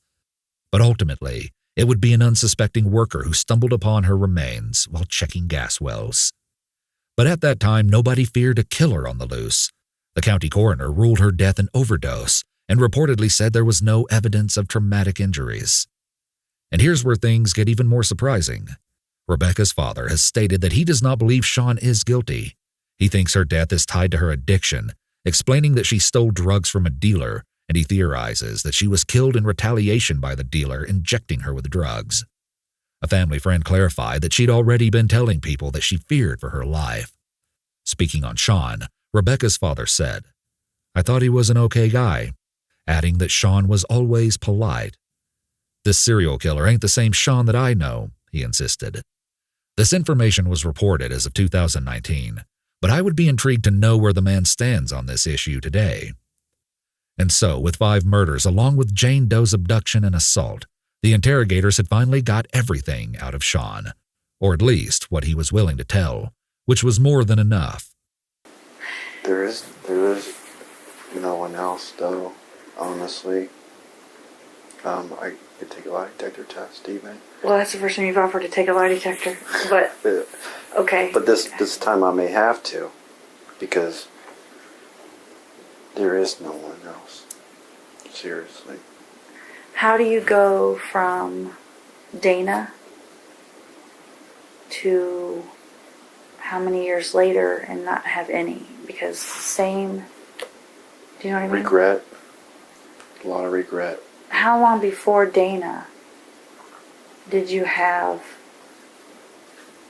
you said you had dark thoughts? Probably about 10 years. I would have loved to have been able to do a lot, but I know I wouldn't have been able to get away with it as well. Why? Because there's a relationship. And they weren't random. It wasn't random. But while Sean didn't confess to any more murders, he would bring up someone he allegedly assaulted, or as he puts it, made an example out of. Except there was this one girl I made an example with. Trista. I can't remember her last name, but I didn't kill her or nothing. I did rape her though, in a way. I abducted her. I let her go. Where was that? In Mansfield. Tell us about it. Because of her personality. She was like, I let her go. You know what I mean? I let her go. That was after Rebecca. It was a stress thing after Rebecca. Then I think that I was still pumped up with Rebecca. And she just got lippy. She got lippy with you? Yeah, I'm just going to take it. I ain't going to pay you. He's like, no, you're not. You know what I mean? So she's a prostitute? Yeah. So you can't rape a crack. You know what I mean? Arguing like, yeah, you can't. So, no, so I just went along with it. I did not hurt her at all. I didn't smack her or anything. You didn't hurt her, you just... Yeah, she just submitted. She didn't fight. And that's a lot of reason why she probably just left. You know what I mean? I even walked her back to where I picked her up. And didn't pay her. Right. Here we see yet another example of a woman escaping Sean with her life, mainly because she submitted and did not struggle. This pattern tells us a lot about Sean's need for control and feeling powerful. It's ironic how he faults women for being what he deems as promiscuous by coming home with him late at night, but if they try to fight off his advances, somehow he still thinks they're at fault. Sean says as he walked Trista back, she asked, "Why me?" And he responded, "Maybe a wake-up call for both of us." We've covered all the early conversations Sean and Major had in September of 2016. By October, Sean was getting a bit more settled into his new situation, and now that the truth is out and he's just personally requesting to speak with Major at this point, these last few clips give us a peek into his thought process as he accepts his fate. First off, he reveals that he started receiving a lot of mail, but not the kind you might expect. Any more letters from girls? Wow. And guys, yeah, like just, I've gotten like 10 letters. Like not people you know or anything, just random There's letters. only one person I know. That's really kind of confusing for you too. I mean, it's not, I think you said you were going to keep track of hate mail, but then you find yourself with fan mail. It's not what you maybe anticipated. Yeah. Sean says one of the letters asked him who his favorite serial killer was. He says he's watched some movies about famous killers but was never inspired by them, but rather thought those guys were messed up in the head. Ironic. He does say if he had to pick, he found the Zodiac killer most interesting. Major asks if he's ever identified with one of the killers he saw on screen. After thinking for a while, Sean says this. I recognize. They give up their life for, like, I don't know, but really angry, you know, and Ted Bundy. He had his heart broke. I mean, I believe he had his heart broke. And he just was out to for revenge. I mean, to let out anger, you know. Sean goes on to say that he probably relates with the Zodiac killer more because he was patient and had emotional control instead of just hunger, presumably for violence. But people would probably put their hands on me just because of what I've done, just to feel close. You know what I mean? Like, if they harm me, they could always say, "Oh, I did this to Sean, great. We want to kill 5 women." Sean expresses that he hopes one day down the line he can ask the families of his victims to forgive him. Her son, you know what I mean? Honestly, Whose son? Stacy's son. Okay. It's her sister that said I'm an animal, you know what I mean? And that's good. That's good. To her, I am an animal. But I hope what I need, honestly, nothing to do with nothing else. I just, sometime before this is all said and done, I need to be able to ask them to forgive me. Somehow. I would like to just give up my life, okay, whatever consequence, for him to give me the sentence. You know what I mean? Sean also begins to go back and forth on feeling like jail is the right place for him. Do you feel like if you were free today, that it would happen again? Living the way I was. Yeah. Okay. There's a lot of times it could have been 100 people. And intense fear that this is all that's left for him. I have to sleep tonight. What I want to face is how do I on this? I would die either. He shows moments of authenticity, such as worrying about his son, but often switches back into a lighthearted tone without taking too long to recover. I just want to kill the flakes, the frosted flakes, or the Fruit Loops. You what? Say that again. That I want to kill the Fruit Loops. Serial killer. Oh. The Fruit Loops. But in the final conversations between Sean and law enforcement, one thing we can see for sure is a resurgence of anger and violent thoughts geared towards the people around him. I want to hurt him. You want to hurt who? I don't know. It don't matter. They're playing games with me. It's hard to handle. Figure out once the shift change, we might work over because it's this Friday. And that's when they might come in and rush in on me later. Because I'm covering the camera, whatever. I already have. Hey, no one's going to rush in on you. Don't cover the camera. No one's going to do anything to you. No, that's not the thing. I want them to come in on me.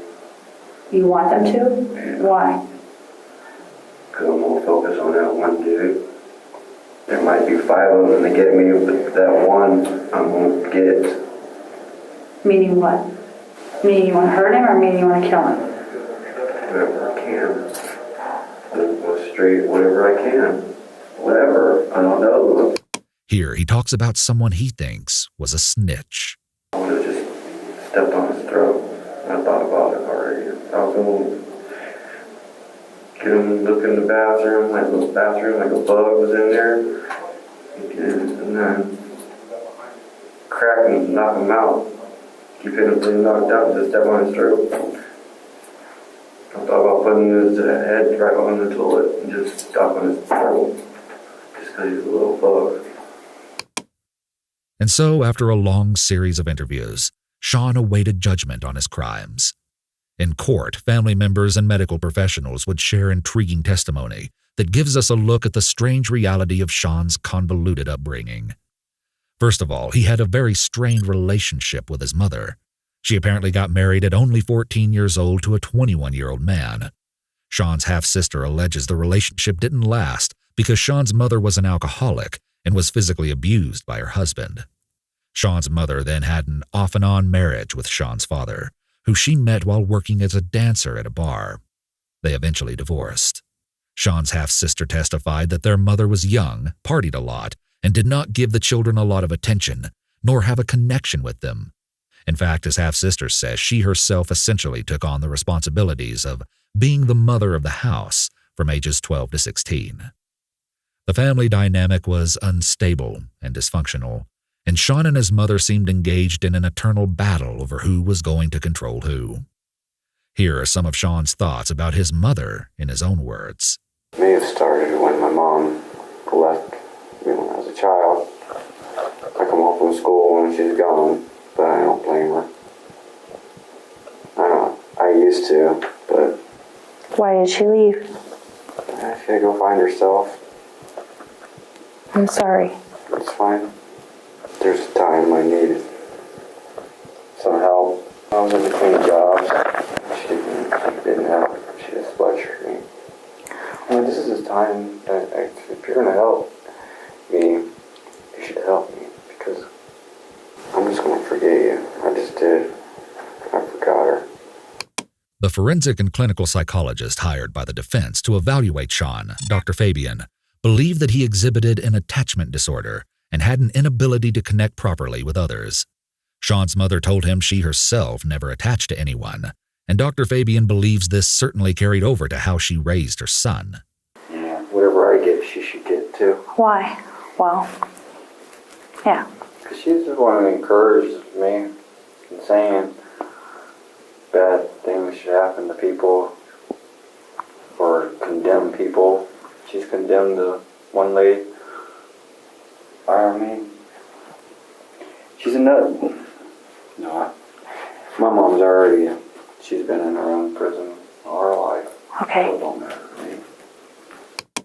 Dr. Fabian says Sean had a love-hate split towards his mother, sometimes desiring to be with her, but also a rejection and hatred towards her.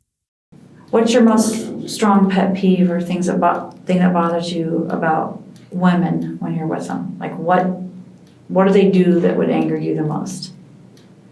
I don't know. I normally don't. I ask that because when you hear some of the words you've used about some of the women that you've talked about, you used the word bossy. I don't know which, somebody was being bossy to you. Maybe you can't, I don't know, remember who it was, but. It depends on probably just the moment. I could be thinking about my mom at the time and then it's all bad. Okay. When's the last time you saw your mom? Years ago. I just wanted her to invest in me once. Okay. knowing the circumstances, she doesn't even need 3. It'll be a lifetime of knowing just what you're feeling. And then all talks about serial killing growing up as a kid, things you don't talk about. Yeah, I know.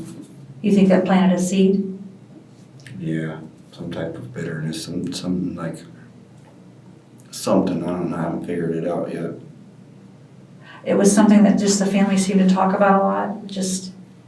And then, like, whose interest was it? We'd always watch Unsolved Mysteries and all that growing up. I mean, I don't know. It's not that. Just gotta let everybody know what's going on. You're right, Sean. You're right. It's no excuse. It's not an excuse. You It know is what? what it is. Right. No one's saying it's an excuse. I'm not gonna. This can't be minimized, right? It's not that. It just explains where you're coming from and what a message to people. Dr. Fabian's opinion is that Sean's rage toward his mother contributed to his criminal acts towards his later victims. He pointed out how Sean's need of control relates to never having control with his mother. I really love my mom. Yeah, there's a love-hate. It's not hate. It's just a lot of forgiveness. It's just we've been through it. We've forgiven each other a lot. I mean, she betrayed me. I betrayed her. You know what I mean? Yeah. Different ways, small little Right. nitpicking ways. And it's just been like a boyfriend and girlfriend hate. Like, but it's a mom and son hate. It's the same thing. It's like too prideful in ways. It's not in his genes that this is. But he's not a killer. Okay. Like my mom would tell me that she been everything by her grandpa and her dad, just pass around. Like, that's why she left Kentucky so young. Yeah. That she was so worried that I was going to be some type of pervert. You know what I mean? And yeah. There's things that you really shouldn't tell a child. She tells me so much about how warped her side of the family is, and she's so afraid that I was going to be like that. Or an alcoholic. The genes. Sean later told a psychologist that his mother was crazy, someone who wanted to find the guy that was going to be a meal ticket, and even proclaimed he was always afraid of the woman and had early fantasies of wanting to kill her. Being caught up in stuff just destroyed her with grief. She's almost mentally retarded, I think. Sad to say, but she's in denial. Thought about killing them all before. His description of his mother is eerily congruent with how he described killing Elizabeth. As Sean said, his mom lived a life of misery, and he wanted to take her out of that misery. She came here. That says everything. And for her to tell police officer, the detective that she spoke to, that he's my son and I love him, she said it. It wasn't. She didn't separate herself from you. She says, my son. So as a mom, I mean, and I don't want to build her up. I know what your childhood was like. You told me. I know the love-hate. I know that. We have to not talk about the past and just move from here on. So I asked her to forgive me, you know, for what I've done. You know, she raised me. I told her you did raise me better than this. And I'm not trying to blame her. There's some things in there, there's some hate, anger, that people are going to look at it and think that it's related. And it's really not. Sean was held back in school twice, apparently suffering from learning disabilities and dyslexia. He was a very good baseball player, and his hobby may have brought him joy and purpose for a short period. But at 14, he retired forever after a large tumor was found in his arm, and part of his hip was removed to replace a portion of his arm bone. Sean was popular with girls as a teenager due to his charm and inviting smile. However, once he lured a young woman to let her guard down and get close to him, his true personality would come out. At 18, Sean was arrested for grabbing a girlfriend by the throat. A few years go by and Sean, now dating a pregnant 17-year-old, breaks into her house and chokes her. And this was not the end of his reign of terror in this girl's life, because 8 months later, he once again broke in, decided to hide under her couch all night with a knife, and waited silently for her return. He then reportedly assaulted the woman and her sister, telling them that they better hope nobody knocks on the door, because if they did, there would not be anyone there to answer it. One 5-year girlfriend says that Sean was mentally abusive and claims that in 2010, Sean assaulted her repeatedly, including multiple blows to the face and being grabbed by the throat.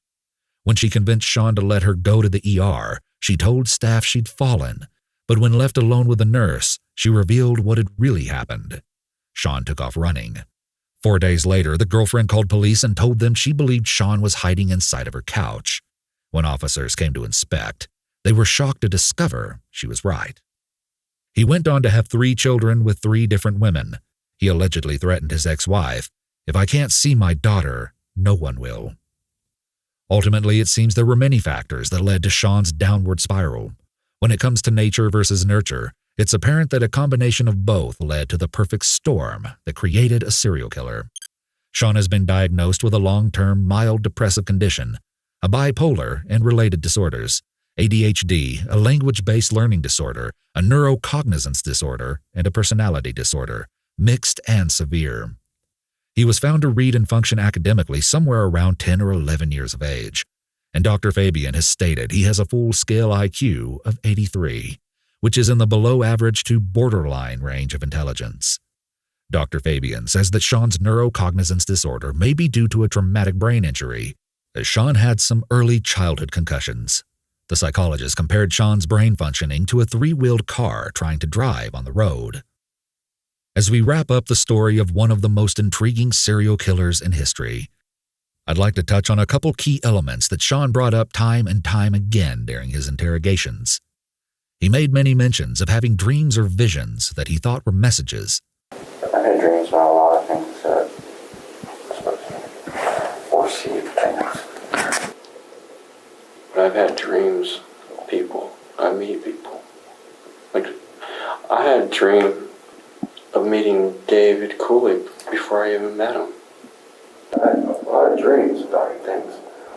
They even come true. Names. First and last names. He tells a specific story about seeing a woman that reminded him of Dana. Do you know what's weird though? What? I was driving around about 6 months later.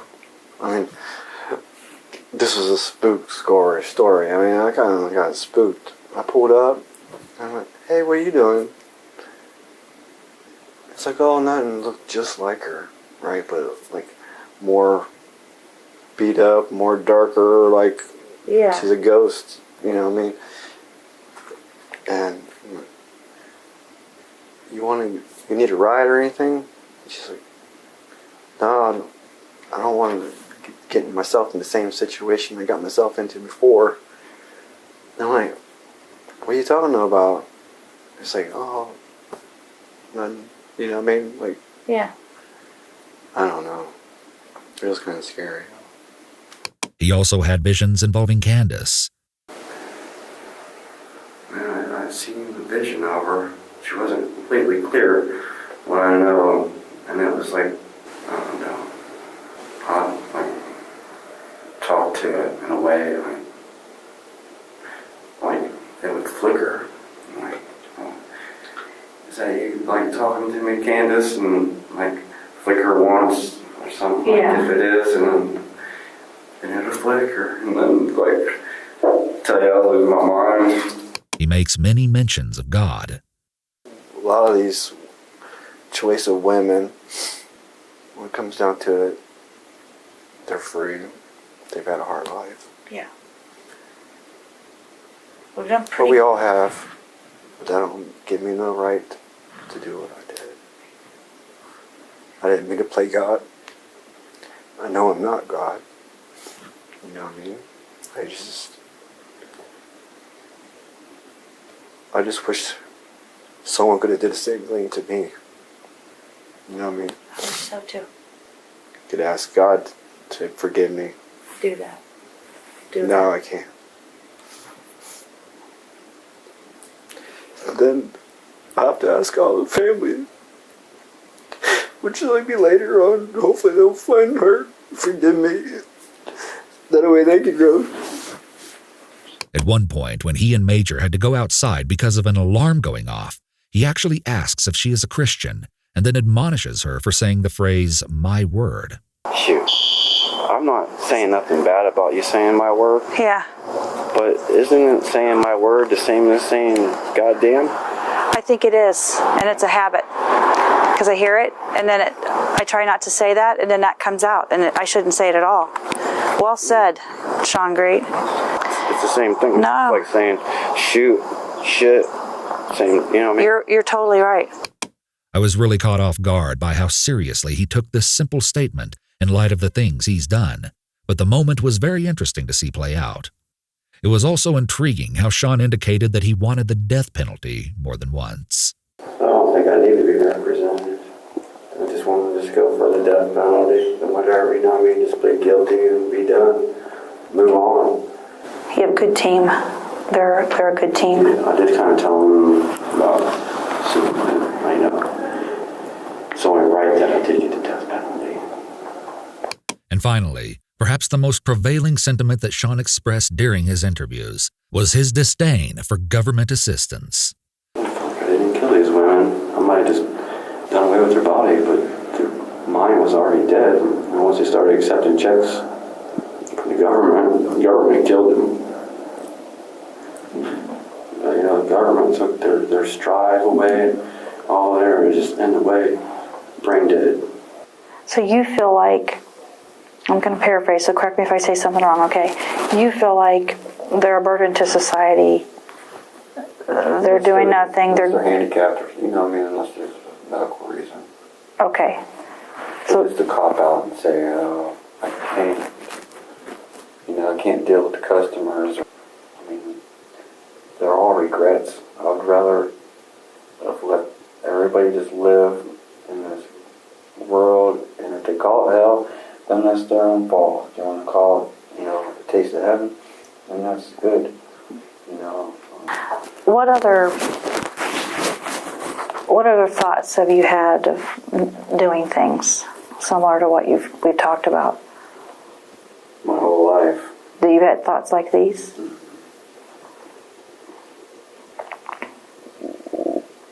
I never really thought it. I thought it was moral learning and being aware of what's out there.